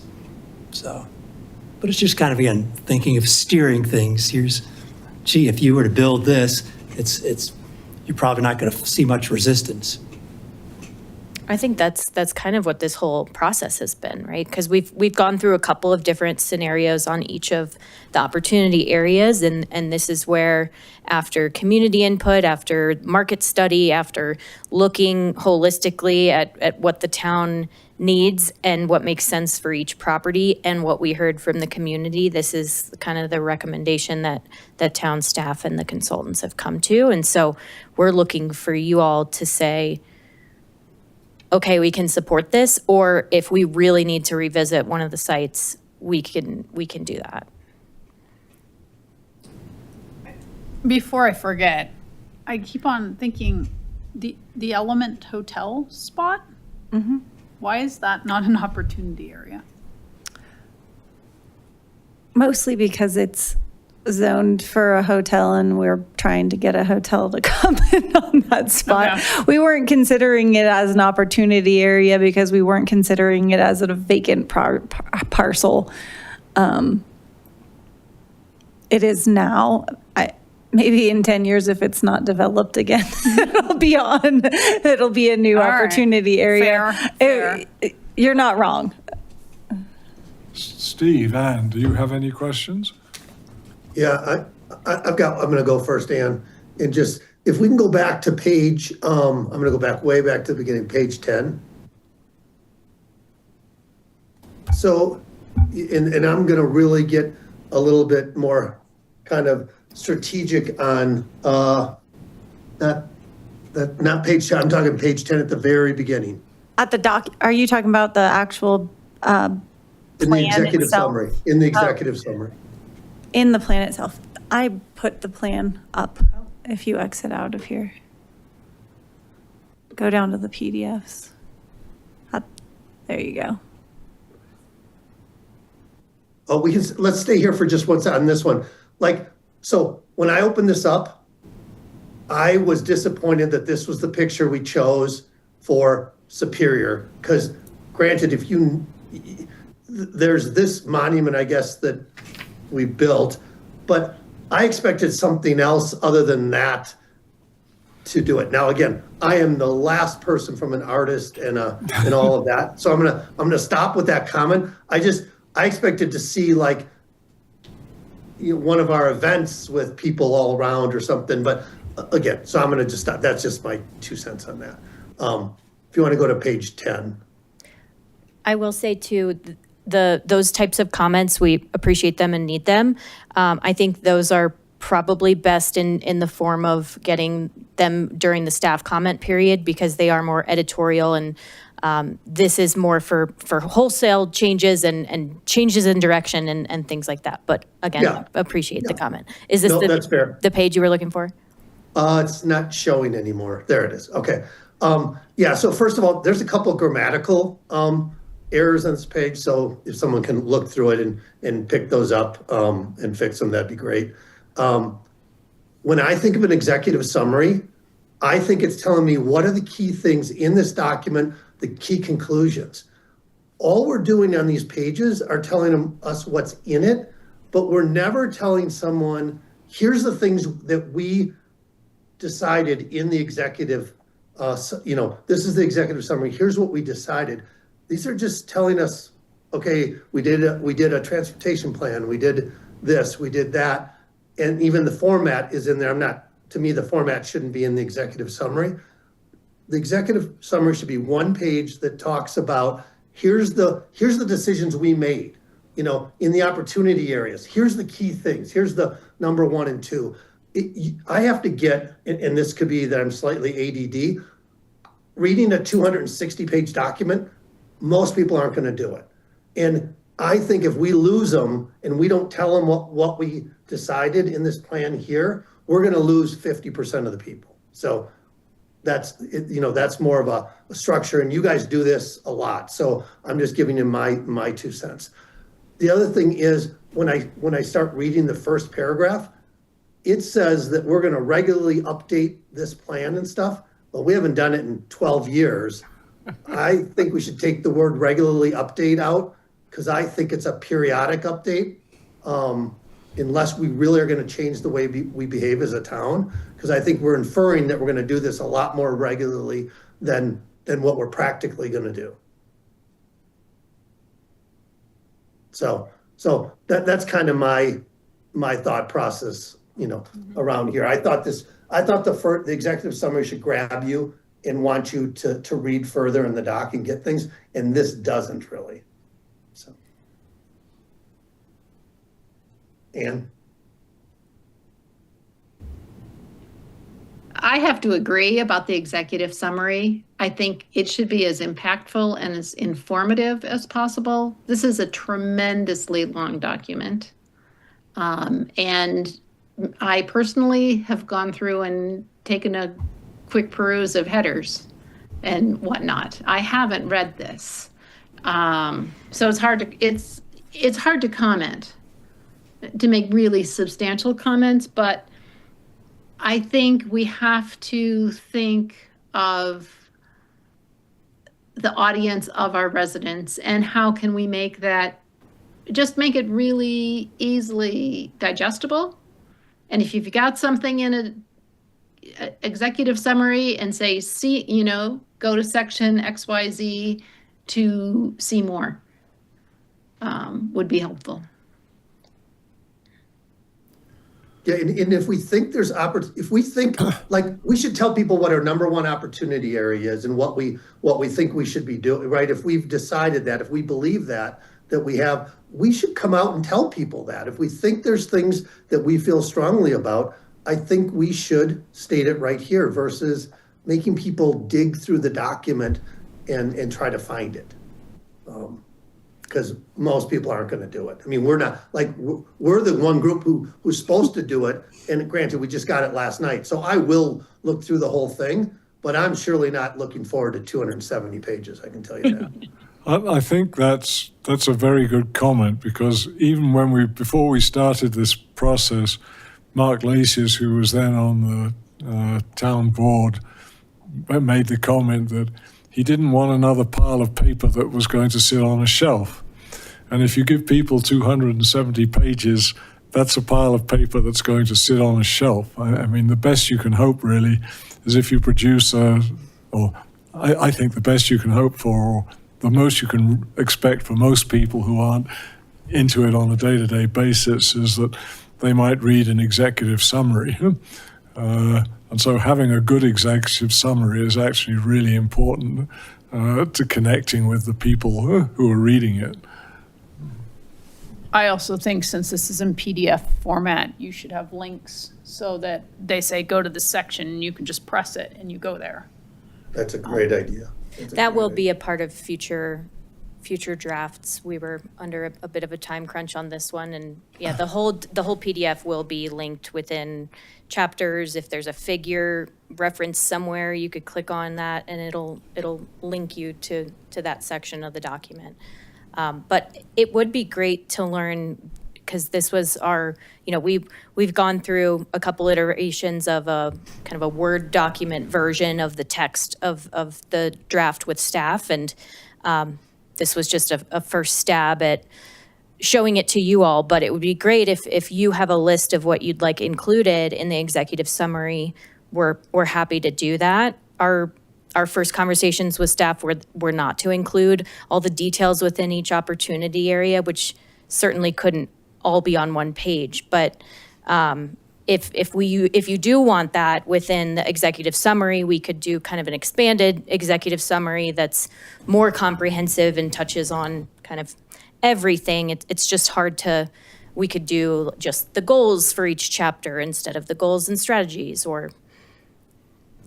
I mean, I don't know about you, Steve, but I mean, I think if the executive summary was somewhere like 10 pages long, that would be perfectly fine. And if it was 20 pages long, that wouldn't be terrible. I mean, it just has to be a length that that a resident will read. I think that's really the thing that is most determining. Sorry? Yeah, and I'll add one more thing there. As you go through the document and you lay out, like, we put a lot of history in here, like there's background and there's things, like, I would have thought that right following the executive summary, we'd have opportunity areas and the key things we really, again, if we're going to use a 1 to 2 page executive summary, then having those things we want people to look at should be in the front. And I think it's really important, all the work we did and you guys did on building this and interviews and all that stuff is good, but we're going to lose people. We don't really expect them to read it. They're not going to. Give them what they came for. They want to see. everyone wants to see the opportunity areas. You know, what do they want to see? Let's put that at the front of the report and put the background. I would typically, like, I put it all in appendix, you know, when I do stuff like this. Because I don't expect people to read it. They can go there and hyperlink to it and find it. But it's got to be, the core of the report has got to be condensed if we expect people to read it. So I hear you and I understand your concern. I will say that 95% of people that interact with this document will be online, and it being linked in a format of, like, look at page 11 where we're talking about chapter 3 touches on land use, chapter 5 economic development, the workforce, household job, income, jobs, and things like that. You know, each of those chapters will be linked. So in a way, this is providing you the roadmap of where to get in the document. We can rearrange the order of those however makes the most sense for people who are digesting the document. I think having the links is great and it should be there, but I don't think it detracts for, well, maybe it's an age thing again. I mean, I always read executive summaries. Whether I actually read what came after them depended on what was in the executive summary. And I mean, this actually goes back, I mean, the 2012 plan has a whole bunch of appendices on economic data and things like that you could look at if you were interested in, but didn't really materially affect the recommendations on the opportunity areas, which were what I think, I mean, I looked at those a lot. A lot of the other things I read once or twice, like there was the section on transport and things like that, often because they'd become out of date. But I'm with Steve on this. I think having a good executive summary that tells people, I don't know, 60 or 70% of what they need to know so that they can go into the detail to find the other 30% is really quite important. Well, I think, and this will be my last comment, I think, like, I read it and I don't know what to take away from it because there's so much, right? And so what are those, and maybe we should talk about it as the Planning Commission, what are those 3 or 4 things that we want people to take away from this document? And I don't know that I can tell you those right now off the top of my head, but I think it's, as someone said earlier, maybe David said this, it's our document, right?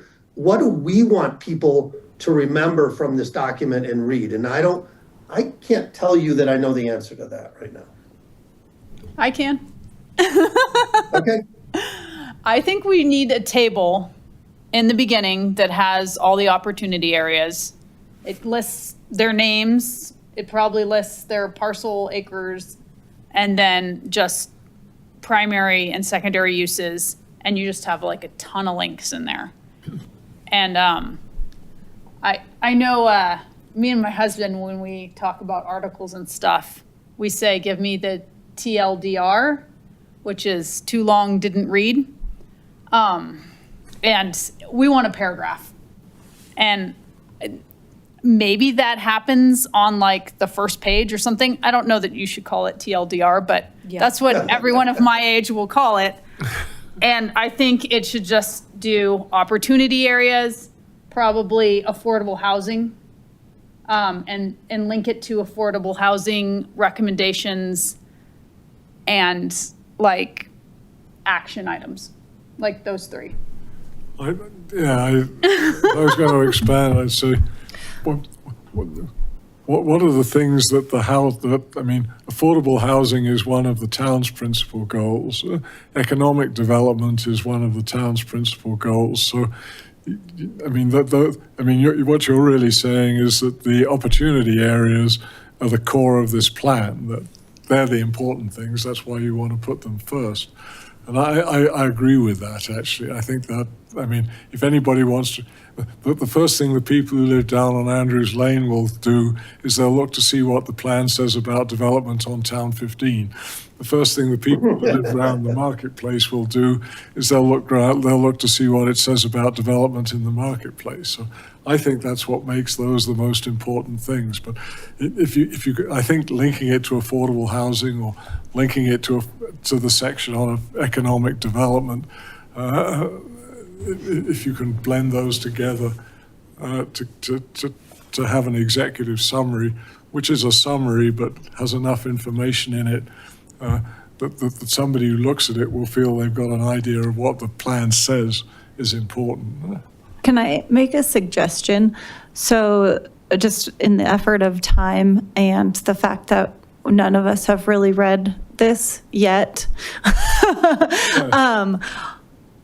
if you, like, the executive summary piece I have written down, and we will for sure look at what that looks like. I'd love it if you all, when you're going through and, you know, providing comments, if you highlight, you know,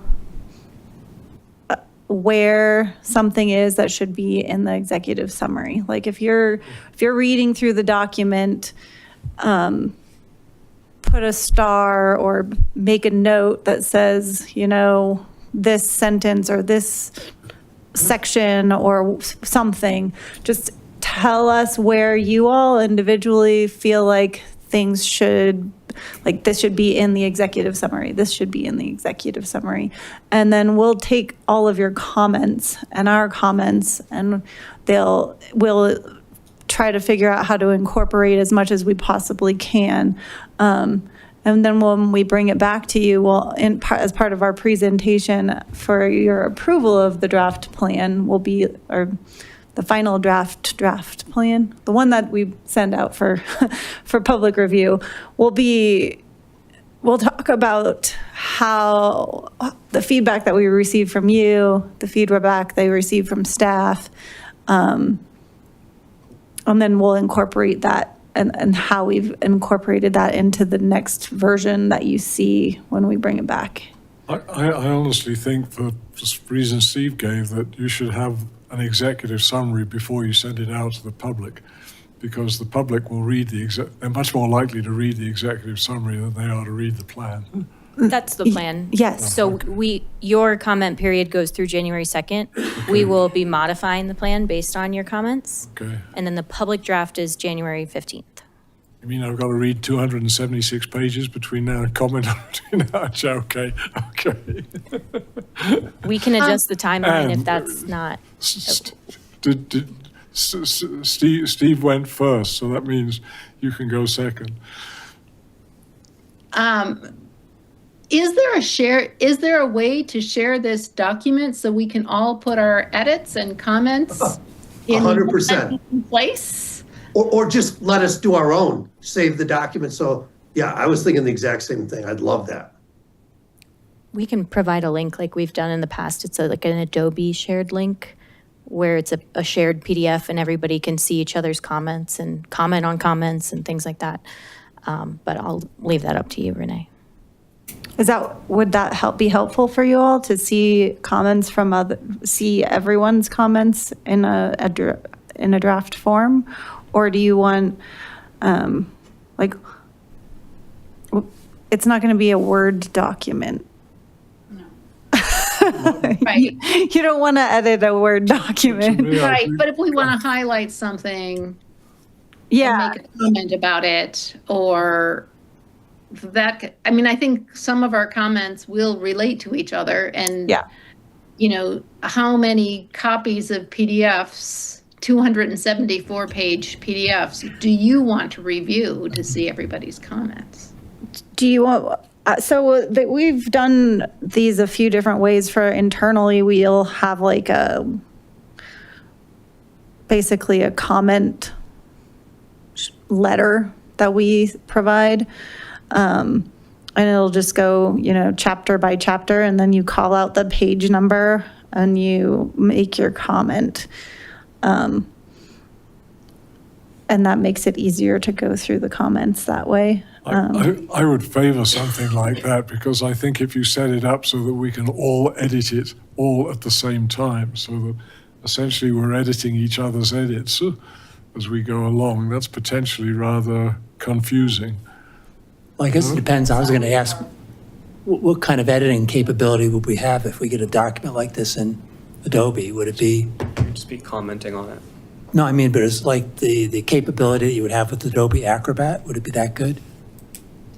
So you could like insert text, a suggested text, or is it just going to be comments with messages or things like that?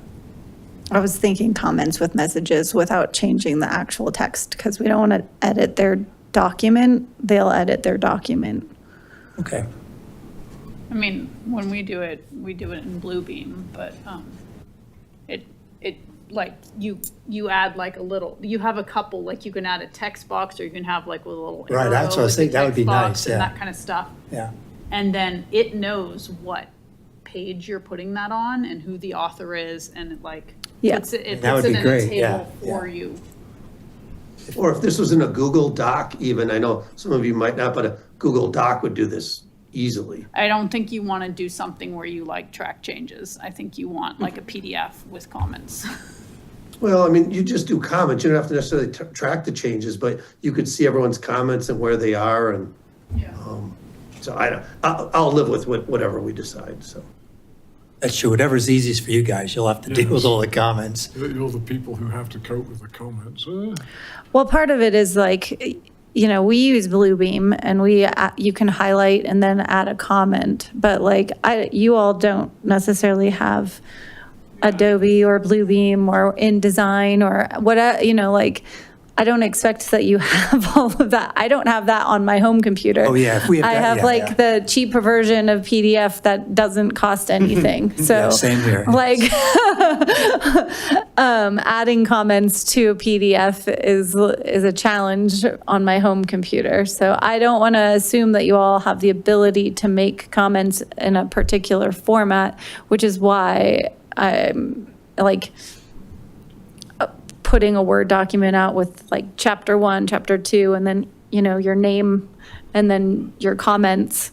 And that can be a Google Doc that you provide comments on. And then you could attach, you know, if you want to like highlight something in the PDF version, you could just say, see PDF red lines or something like Is that. there not a like web-based thing? There is? Yeah, so what we can do with our software is upload a PDF, and it's an Adobe link, so you can go in and use the most basic Adobe tools, but insert text, replace selected text, highlight, things like great. that, and then everyone can do that, but it's all online, so you have to be connected to Wi-Fi, but it doesn't require you to have that software. But again, we're going to be asking staff to consolidate comments and give us direction based on all of, because there could potentially be some conflicting direction. And so likely we're going to will. need a pretty streamlined There will be. document. And so I guess it's kind of, you know, it's up to you all how you want to do this review process. If you think you need more time, if we need another meeting, I mean, I'm not opposed to providing a link for them to make their comments that way, and it might be easier. I don't want them to be commenting on the same one that we're commenting on, that we staff can is provide two like, different links, yeah. Yeah, okay. So maybe we'll do it that way. They'll set up a link, I'll send it to you all, and you can choose. I mean, if you need to do it in a Word document and write it out, that's fine. You all, but you'll have the ability to edit it in that same format. Yeah, sounds good. Cool. Do people think we need another meeting to kind of agree on our feedback? Well, what I was going to suggest, we never did get through all the opportunity areas. Can we go through those and see if there's anything that kind of, that we all say, gee, you should change this, or I think that's what was, Nora's looking for feedback. Is anything, are we against any of the recommendations or think they should be different?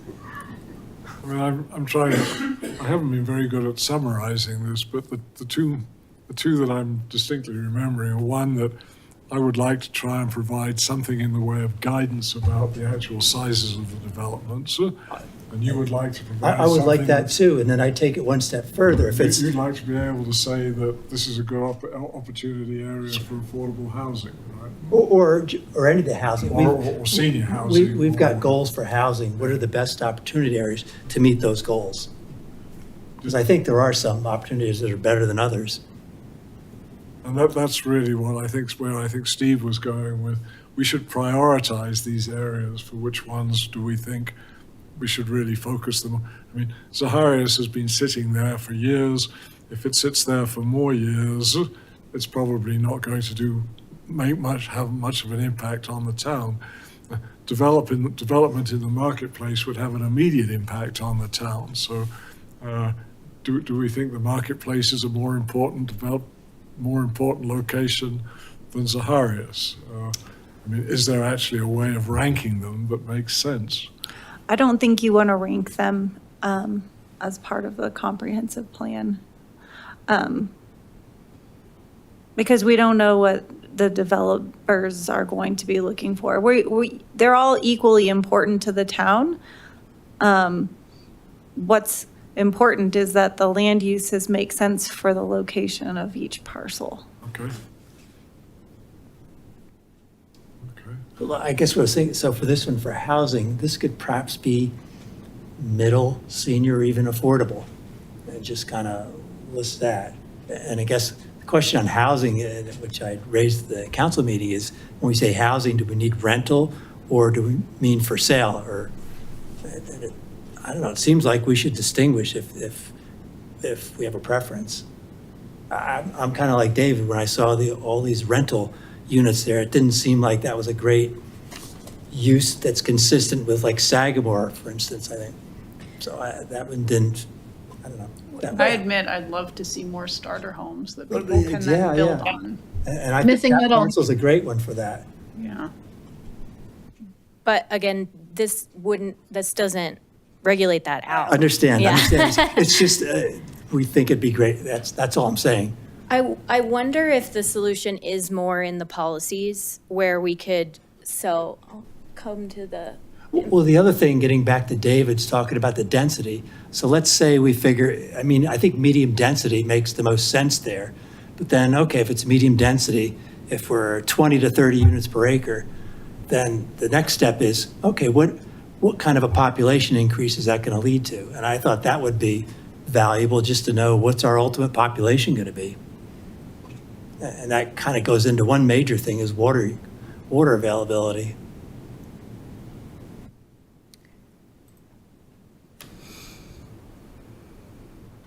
yeah, I was trying to find our housing actions where we could say something like, we're promoting affordable housing, consider the 76th Street, consider Superior Marketplace, and, Marketplace wouldn't be kind it would only be for affordable housing or Yeah, I think it fits under H 1.3, which is promote the development of missing middle housing. I think if you put in another, it's on page 123.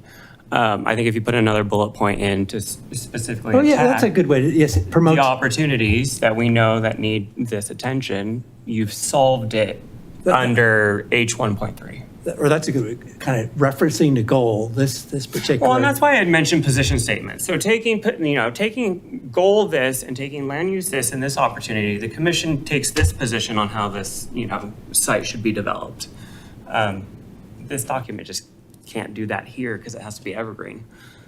But I mean, like you could say, like just for the 76, okay, this would be a good site for accomplishing goals A, B, and C, whatever Nice. the numbers are. Yeah. I mean, that'd be okay. yeah. I think it could I be think either for way, instance, yeah. the Zaharias would not be for affordable housing just because it's location. It's Sure. better for missing middle or starter homes or whatnot. I think it could be accomplished either way. I think it's about preference of if you want it in the opportunity area section or you want it here. The idea is that when staff is reviewing proposals for development, they're looking at both the goals Sure. and the opportunity area and future land use map. But I So- mean, as everyone said, the easiest thing to read in the report is the opportunity areas, those pages, those are great. I mean, that's so easy to read. And I think the more we could put in there to kind Would of be- just capture everything we're doing, I think that'd be So way to do maybe it. when you're going through and editing, I mean, I'm not, like, I think that what you're talking about is a good idea, is if you want to like call out H, 1.3 in the opportunity areas and just list we can tie those goals or actions or strategies or whatever it is that you point to within that opportunity area.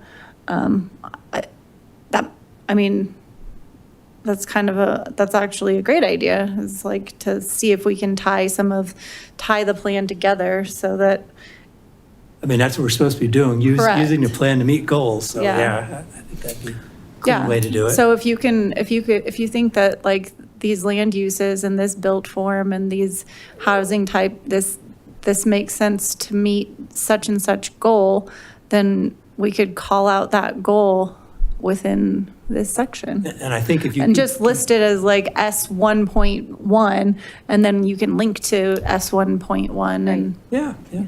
like, And I think it'd be good to keep the single page format for each of these, like, I mean, you're still gonna make the photos smaller to add more text, but some of the photos are nice. But anyway, I think that's really easy to read, and kind of, I said, well, I thought you could even use those for the executive summary. I mean, there'll be 16 or 18 pages, but they're real easy to read. Mm-hmm.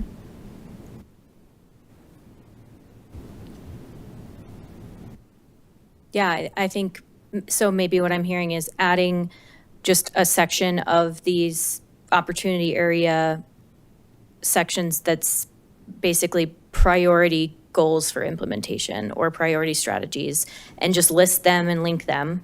And then you can kind of connect these two pieces of the plan. I think that improves the plan because it gives more focus to it, actually. Sure. Sounds good.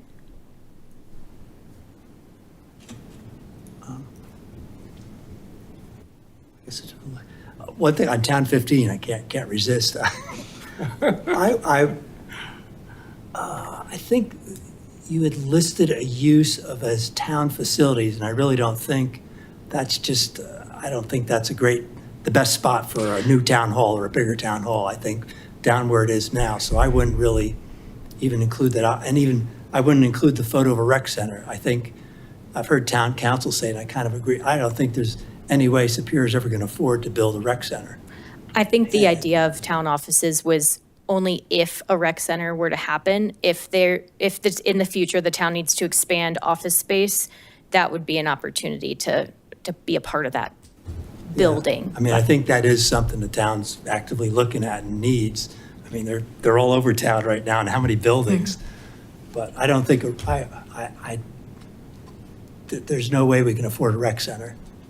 We just had a tax increase for maintenance items. You'd probably have to partner with like Boys and Girls Club or something like that, but it would be a partner with someone. Yes, in with order to- private firm, yeah, not their own rec center, yeah.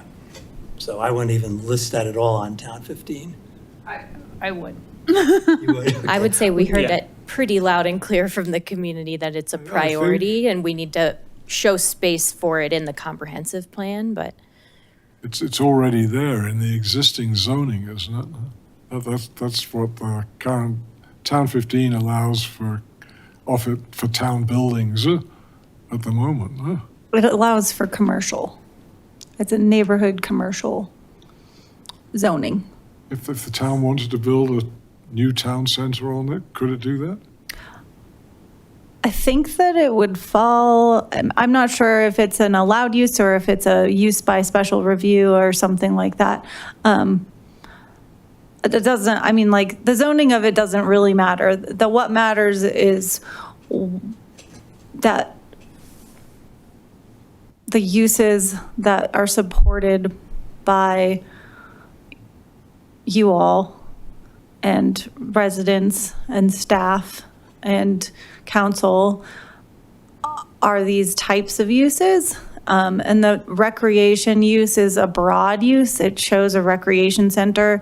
It could be, like you said, a Boys and Girls Club. It could be a library. It could be just like a small, storage facility for an adjacent field, park space. It could be not a building at all and just recreation and open space. Actually, I think over time, I've heard a lot of people say, we don't need to build a recreation center in Superior because there are lots of them in the adjacent area.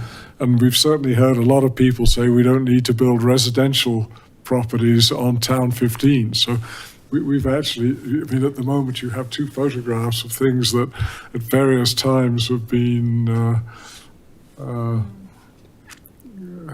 had negative expressions about them. I think the one that will probably win most support will be the sports fields in the middle. I would be surprised if anything got built on this property in the next 10 years.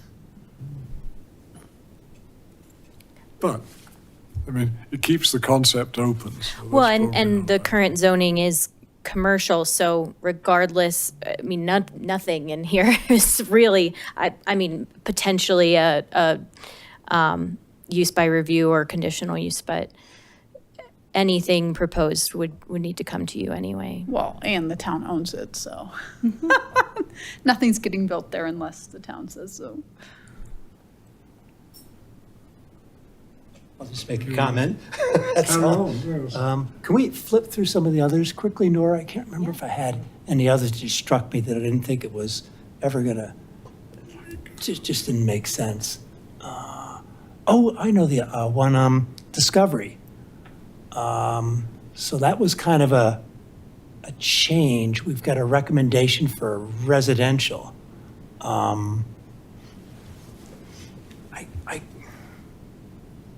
I guess I was a little surprised to see that, although clearly no one's building office buildings there.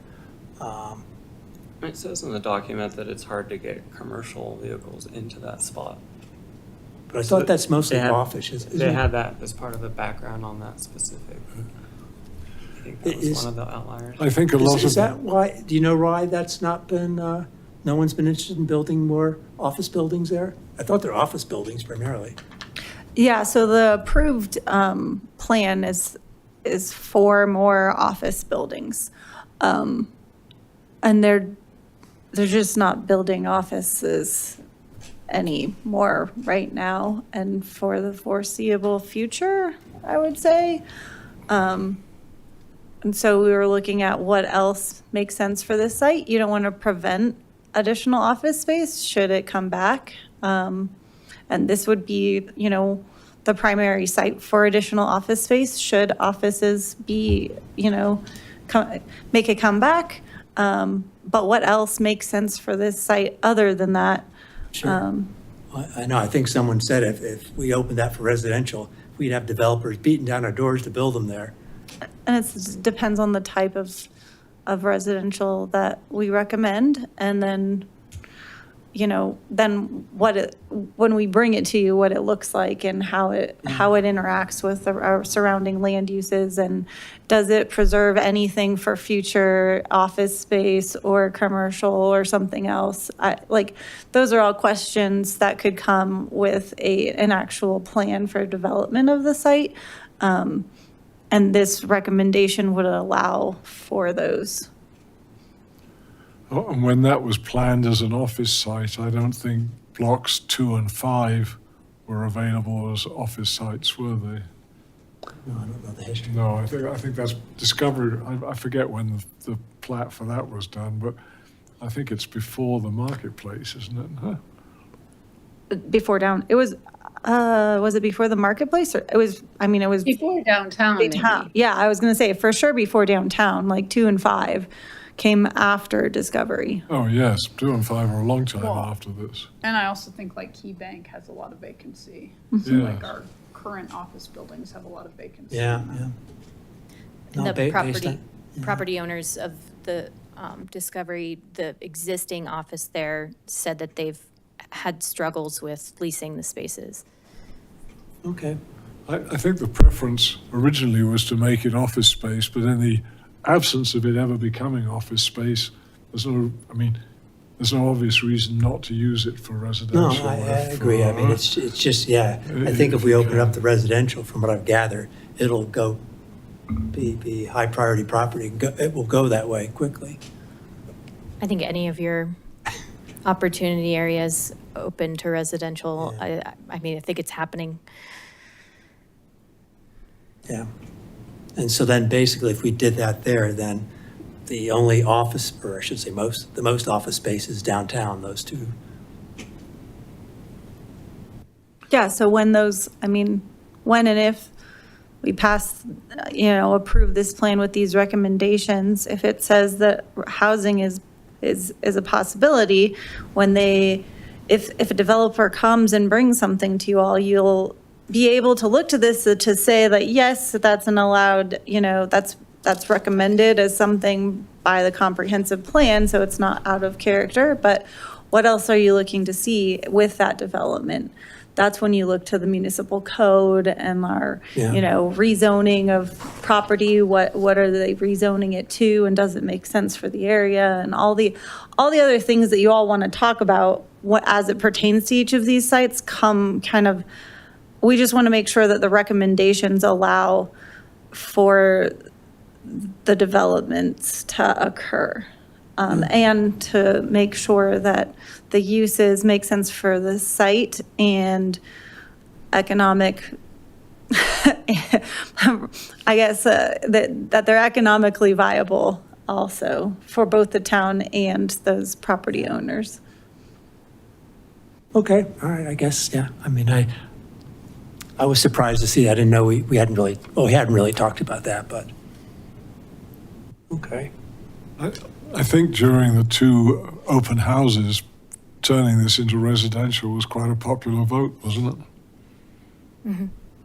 Yeah, and I mean, I think if office uses will be viable, and I do think office is going to make a comeback, but I think really prioritizing it along Discovery Parkway, because there's no viable access from McCaslin because of this access here, and so really for access reasons, you would want that office use to be here, and then you've got supporting residential behind it. And there are topography and drainage challenges that are going to make developing this site difficult. So the more flexibility you can provide, the more viable it is to be developed. Okay. What else Brian? was there? More comments, more questions, more considerations? No comments or questions. I know that we'll be able to put specific considerations and questions on our comment document, so I'll reserve those for there. Anne, we wouldn't want you to feel you're always last because you're online. No, I think I'm good at this point. Thanks. Amanda? Okay, I'm good. Any more for any more? Nope, I'm good. Great. Okay. Well, I think, Awesome. well, thank you very much, Yeah, Nora. We appreciate absolutely. you putting this together and Yeah. presenting it to us. We'll see you soon, and I'll work with Renee on getting you a link and figuring out exactly what the best way of providing comment is, but we'll make sure to get that to you as soon as possible. Thanks again for your time Hey, tonight. no, thank you. Sorry. Okay. And I don't think there's anything we have to take a vote on. Very good. Okay, the next item, can we move on to the next item on our agenda? Is there any reason? Oh, Nora's gone, so I think we have to, right? Okay. Yay, good. The 2026 draft plan, I can probably shorten this a little by saying it's virtually identical to the 2025 draft plan with the additions of items, I think it's 5, 6, and 7. Yes. Yeah, we tried to add some, Which I didn't actually quite understand.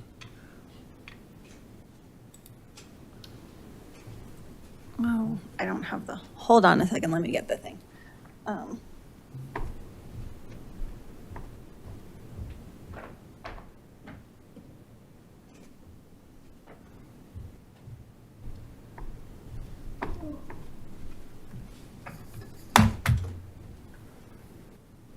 So, thank you.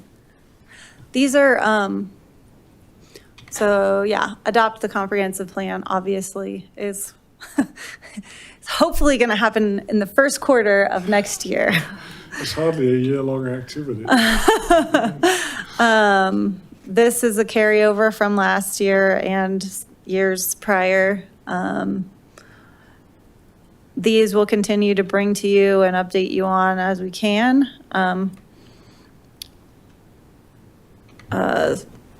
Updating on code and legislation. We do as much as we can whenever it's relevant. We for sure provide it in the updates section at the end of each council meeting. Planning commission meeting, sorry.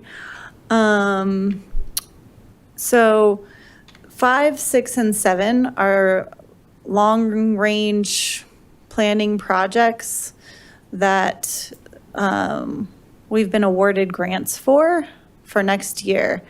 So they're all projects that we're going to be working on over the course of the next year and into the future that would pertain to land use items. So we added them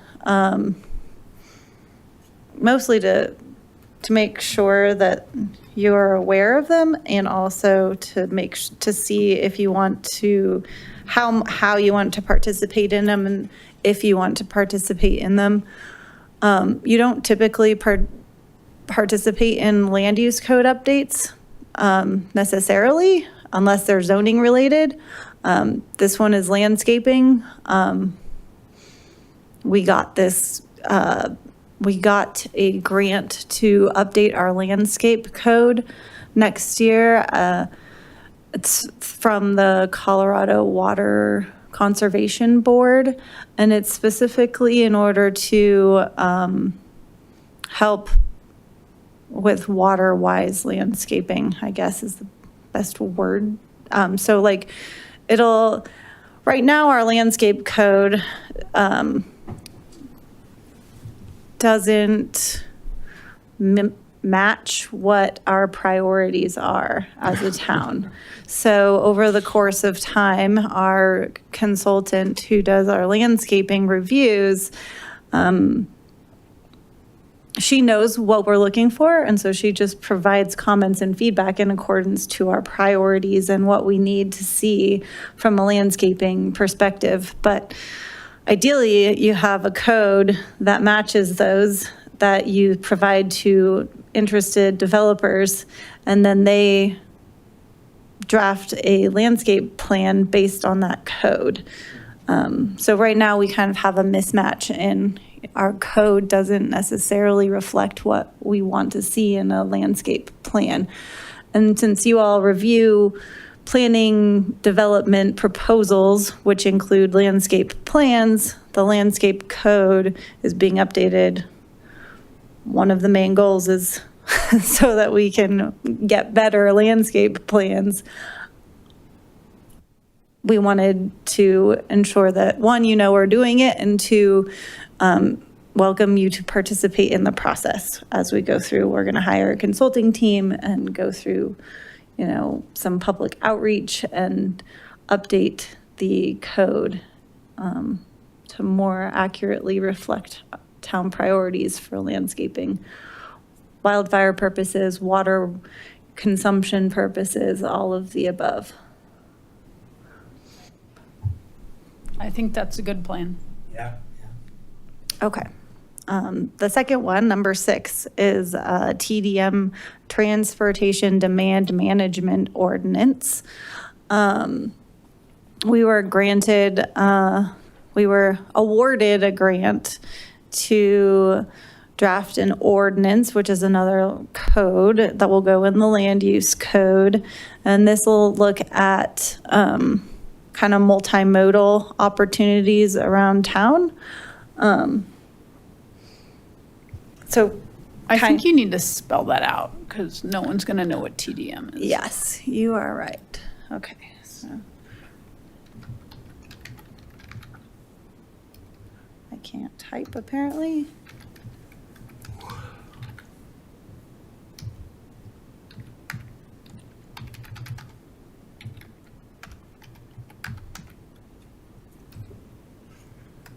Transportation's You need missing the you need T. a T in it, transportation. I'm glad someone can spell. I could not help this one. I relied solely on the squiggles to tell me whether or not I spelled something wrong. I don't know that we really, I mean, that strikes me as something that, who's the person we were, Alex, huh? Alex Bullen. Isn't Alex Bullen going to be the sort of key person on this? Well, so actually, our planning department is leading this grant project because it's more based on how to get, what land uses and how to get people from one place to another, not using a vehicle, and what land uses make sense next to each other as part of like how do you integrate like the transportation network with adjacent land uses. So the ordinance is tied around how people can get to different types of uses without using a vehicle. It does, it's not all about it's multimodal, so it includes cars, but like the focus is going to more focus around a marketplace and developments around the marketplace and the RTD center and how to get people to and from those areas with ease. I mean, I'd be interested in it. Yeah. Yeah. Yeah. So this is just the ordinance though, or will actually develop So- the ordinance, will actually come up with. So we don't have an ordinance for this transportation demand management. So this would be another thing where if we got a development application that came in, we would look at, they would have to meet some portion of this ordinance, which would talk about how the development connects to adjacent uses from a transportation perspective, not necessarily from a land, like, not does the buildings match the neighboring buildings, but how do people interact between the uses of each development? So it would be adding like bike lanes and Yeah, sidewalks. Yes. I mean, it's not the transportation plan, so it doesn't talk about like not, we need a sidewalk here and it should be 5 feet or 8 feet or whatever the transportation plan says. It's really about, the people and how they use the space and how the spaces integrate between each other and how you move from one development, one area to another. I think this is really relevant when the residential development came up on 76th Street just recently. I felt like that was a piece that was just completely missing. That there was no vision as far as how were people going to get out of this development and onto the bike path along 36 or onto over the marketplace or like it. Yeah, so there's nothing in our code, when they develop a parcel, they have to look at, we don't have anything in our code that talks about how people are going to connect. Like the Parks Department wants to make sure that parks are included and open spaces is included, and the Public Works Department checks on utilities and, transportation from the perspective of, is there enough parking and how our car is going to get in and out of the site. We look at, the planners look at sidewalks and things like that. So do parks and recreation, but there's nothing in the code that says how that development should integrate to external uses that are adjacent, and requirements for it to do that, like what it should look like and how it should interact. And we're hiring a consultant again through this grant to help us draft the ordinance and help us better understand what it could look like. It's I don't know that it's new, but we don't have it. And I've never worked in a municipality or done a project in a municipality that had a transportation demand management ordinance. But it feels relevant, especially now as we're, looking at these development sites, especially following the comprehensive plan. Like these grants that we got for next year really help in guiding the next steps in the comprehensive plan. We can adopt a comprehensive plan that says what goes where, and then we adopt these to help direct the actual developments that get proposed, so that we not only know we're getting the uses that we want and that we're following, our priorities as a town, but that the developments themselves are going to speak to the priorities of the town, and that people will be able to use the developments and enjoy them, I guess. An ordinance seems a bit strong, actually. I mean, how about a transportation demand management plan? So there's portions of the transportation plan that talk about transportation demand management. I don't know what a plan for TMD looks like. An ordinance.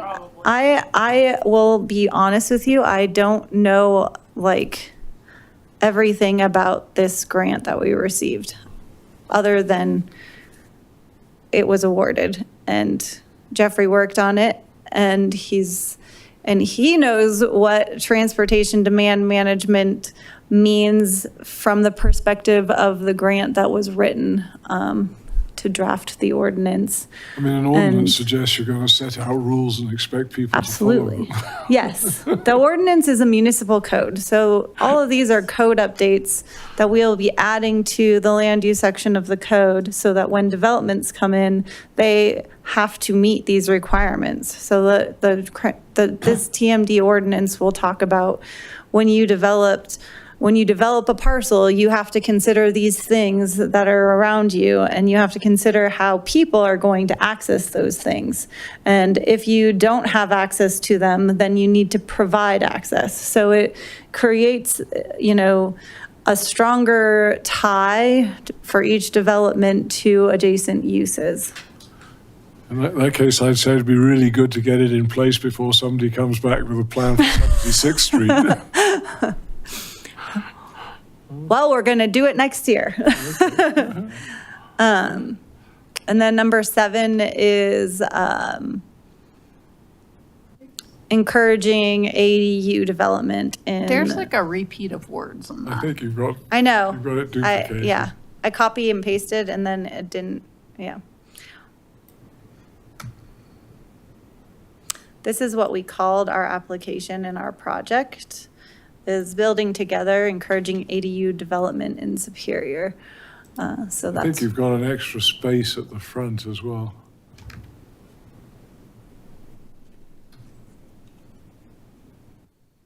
Yeah.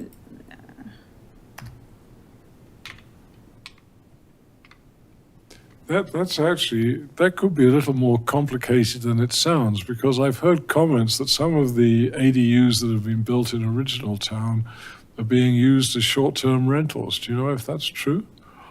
There's nothing preventing that from being the case. The short-term rental ordinance. I don't think that was how they were originally envisioned. So the ADUs can be used as short-term rentals or as long-term rentals, either one. The only stipulation on short-term rentals is that the owner of the property of the short-term rental has to reside in town. In the main house. There's other requirements as well. There's a whole list on our website of the requirements, but what you're talking about is the owners living either on the property or in the town. And the code is written that they have to reside in town.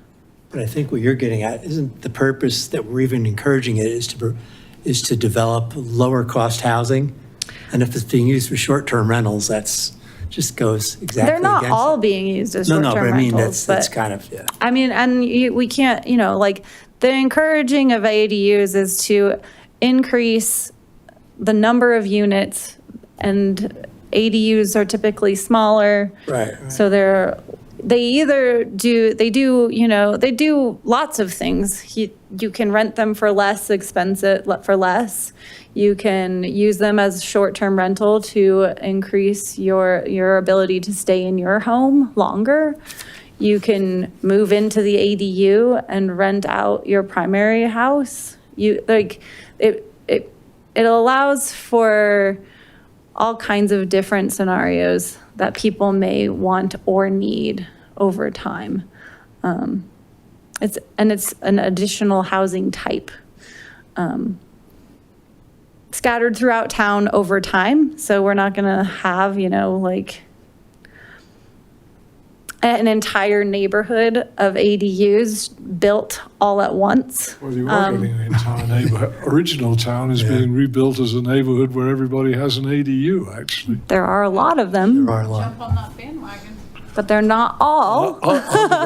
And each of those ADUs is used differently. I mean, not all of them are short-term rentals, and not all of them are long-term rentals, and not all of them are rentals at all. Not all of them are occupied, huh? Correct. Yeah. So this is just the grant that we received is to encourage the development of ADUs. So to help people understand, to help people build ADUs. So there's 3 different prongs to the grant that we received. One of them is to create pre-approved plans for ADUs, so that if someone wants to build an ADU, they can use a pre-approved plan so that their review fees are reduced. The grant will also look at incentives for building ADUs. Do we, reduce fees for development fees? Do we reduce fees if they're accessible or visitable or affordable in some way?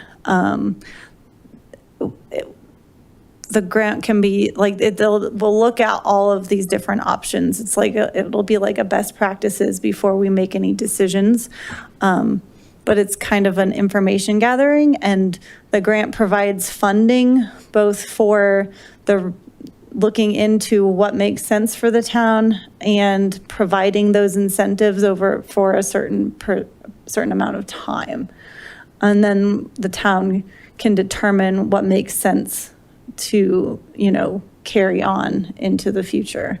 But the hope is that it kind of spurs those ADU developments in places, and also helps people who may have ADUs that are unpermitted, bring them into conformance with the codes so that we know where ADUs exist. It seems to be in keeping with the town's intentions. That's right.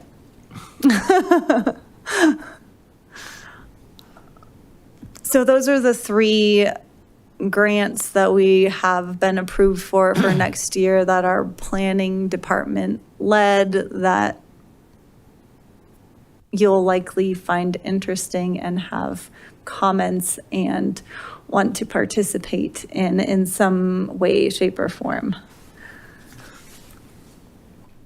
Once we're done with the comprehensive plan, of course. And then all of these are carryovers from last year, I think. Yes. Yeah, the only thing I have a wonder about putting those, I don't think we did any of them, did we?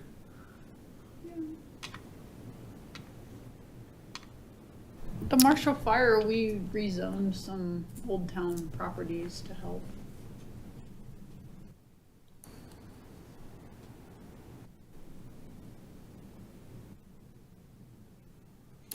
Work with town staff to develop recommendations for the town council to act or revise criteria in land use code. Or to facilitate. Do we need to do that anymore? I don't know if we need to do this anymore. I think we've done a lot of it. We can remove it. These were just left in Yeah, because, no, I noticed.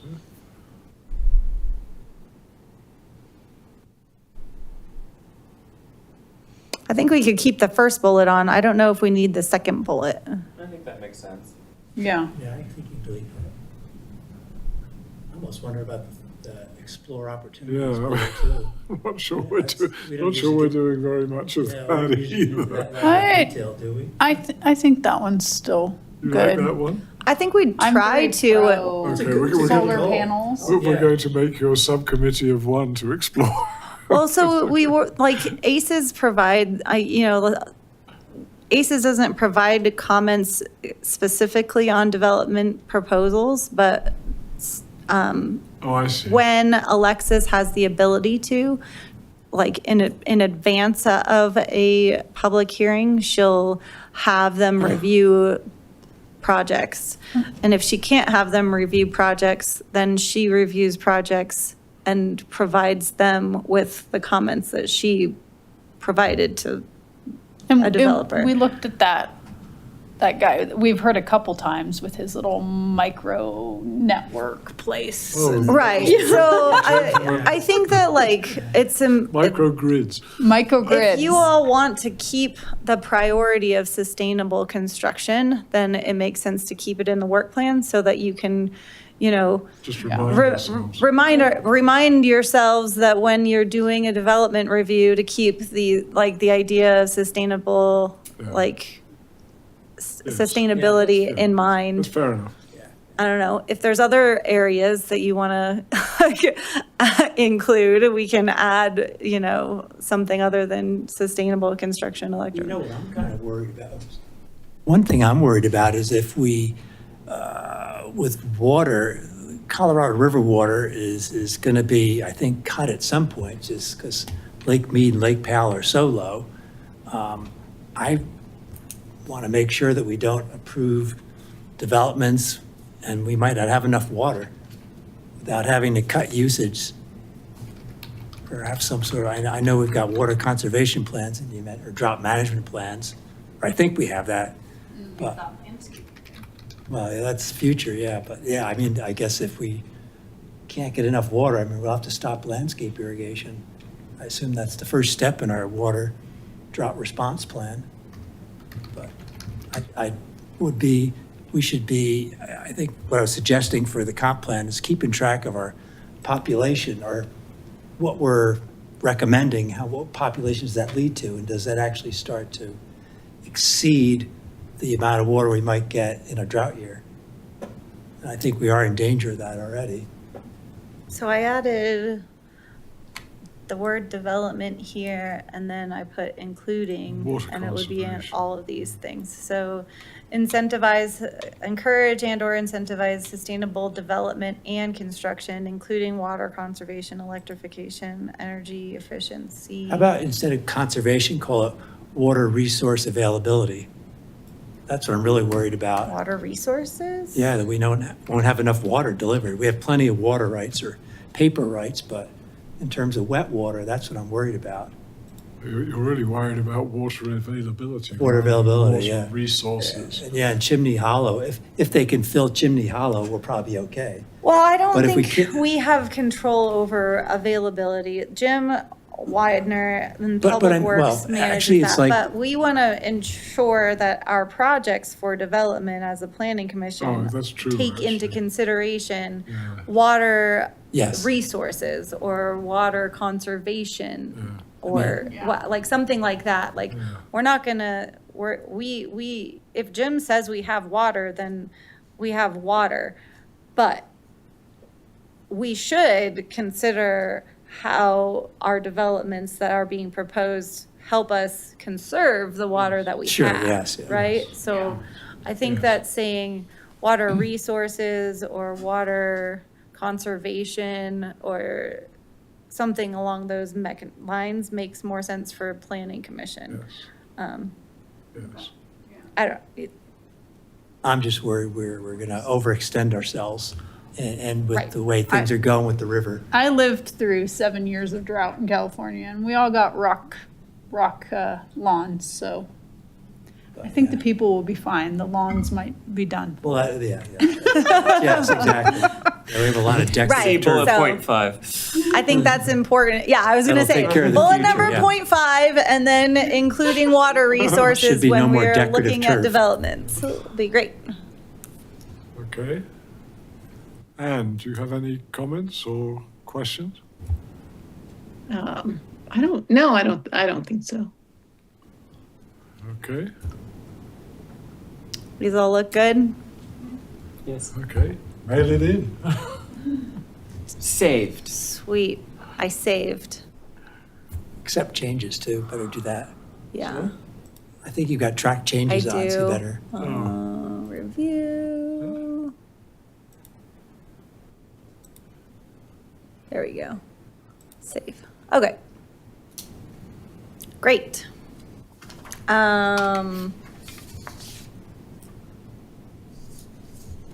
Bria, I didn't put this in. Do we have to adopt the work plan?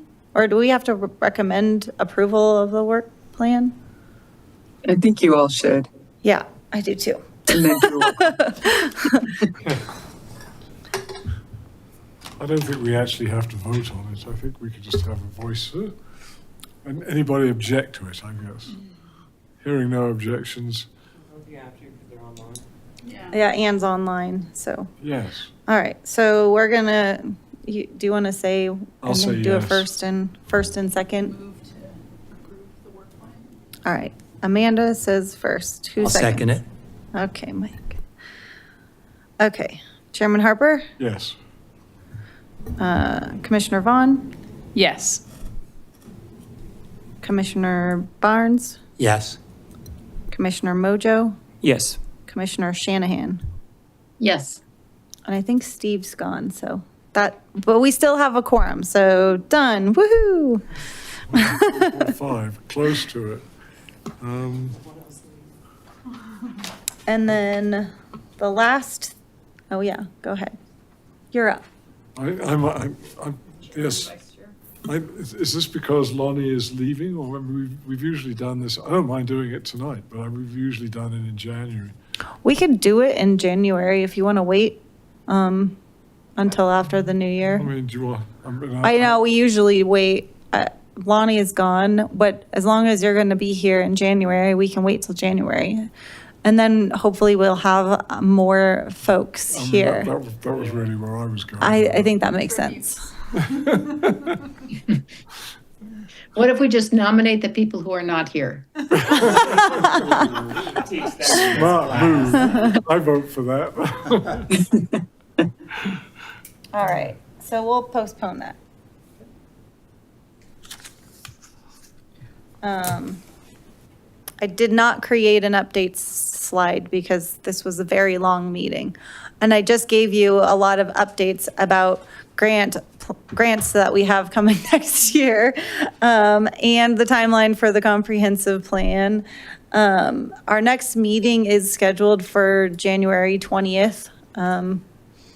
That will be the comprehensive plan kind of final draft that you all will be, recommending approval for or not, and asking more questions. We'll see where we get to at that time. But either way, we will be meeting on January 20th to talk about the comprehensive plan and anything else that comes between now and then that I am not thinking of at this moment. Are there any developments? Have any developments come in? I mean, any new developments proposed? We have a concept plan that I'll email you about going to council on the 12th of January for Zaharias. For the, For Zaharias, Zaharias. yes. So I'll send that to you, and you're welcome to come and listen when they come to do their, it's just a concept discussion. So there's no, There's no development. comment per se. It's more of a discussion. Okay. To, So is it being presented by a developer? yes. And just out of curiosity, have you heard anything more about Bigsby's Folly? Not other than they're still working on financing, but they are still planning on coming. Okay. And is there any progress on the food hall in the marketplace? Yeah, oh, yes. We have an application. It is under review. We owe comments by the end of the month. Oh, good. So that is moving forward, officially have development plans under review. Might that be an action item in January then? Probably, well, maybe January 20th. We'll see. It'll be close. If it's not January, it'll for sure be February. Okay. I'd like to say it'll be January, but that makes it move really quickly, and I don't, Holidays, yeah. yeah, the holidays, our comments aren't due until the end of this month. That would leave them a short period of turnover to respond to comments before sending us back something and us making a determination and getting it out for all of the notices that are required. So my guess is we might have to have a meeting, the first meeting in February for it, depending on the timeline and what their turnaround is on comments and all. There's a lot of depending ons for that, but it is coming. So January, February, sometime. Good. Well, I hope Bigsby's can get their financing resolved. I mean, it would be nice to see them get started as well. Wouldn't that be wonderful? It would be really great. Do we have any more updates? I don't think so. Oh, good. We're adjourned. Thanks, Bria. Thanks, Anne. Thanks. Bye. Bye-bye.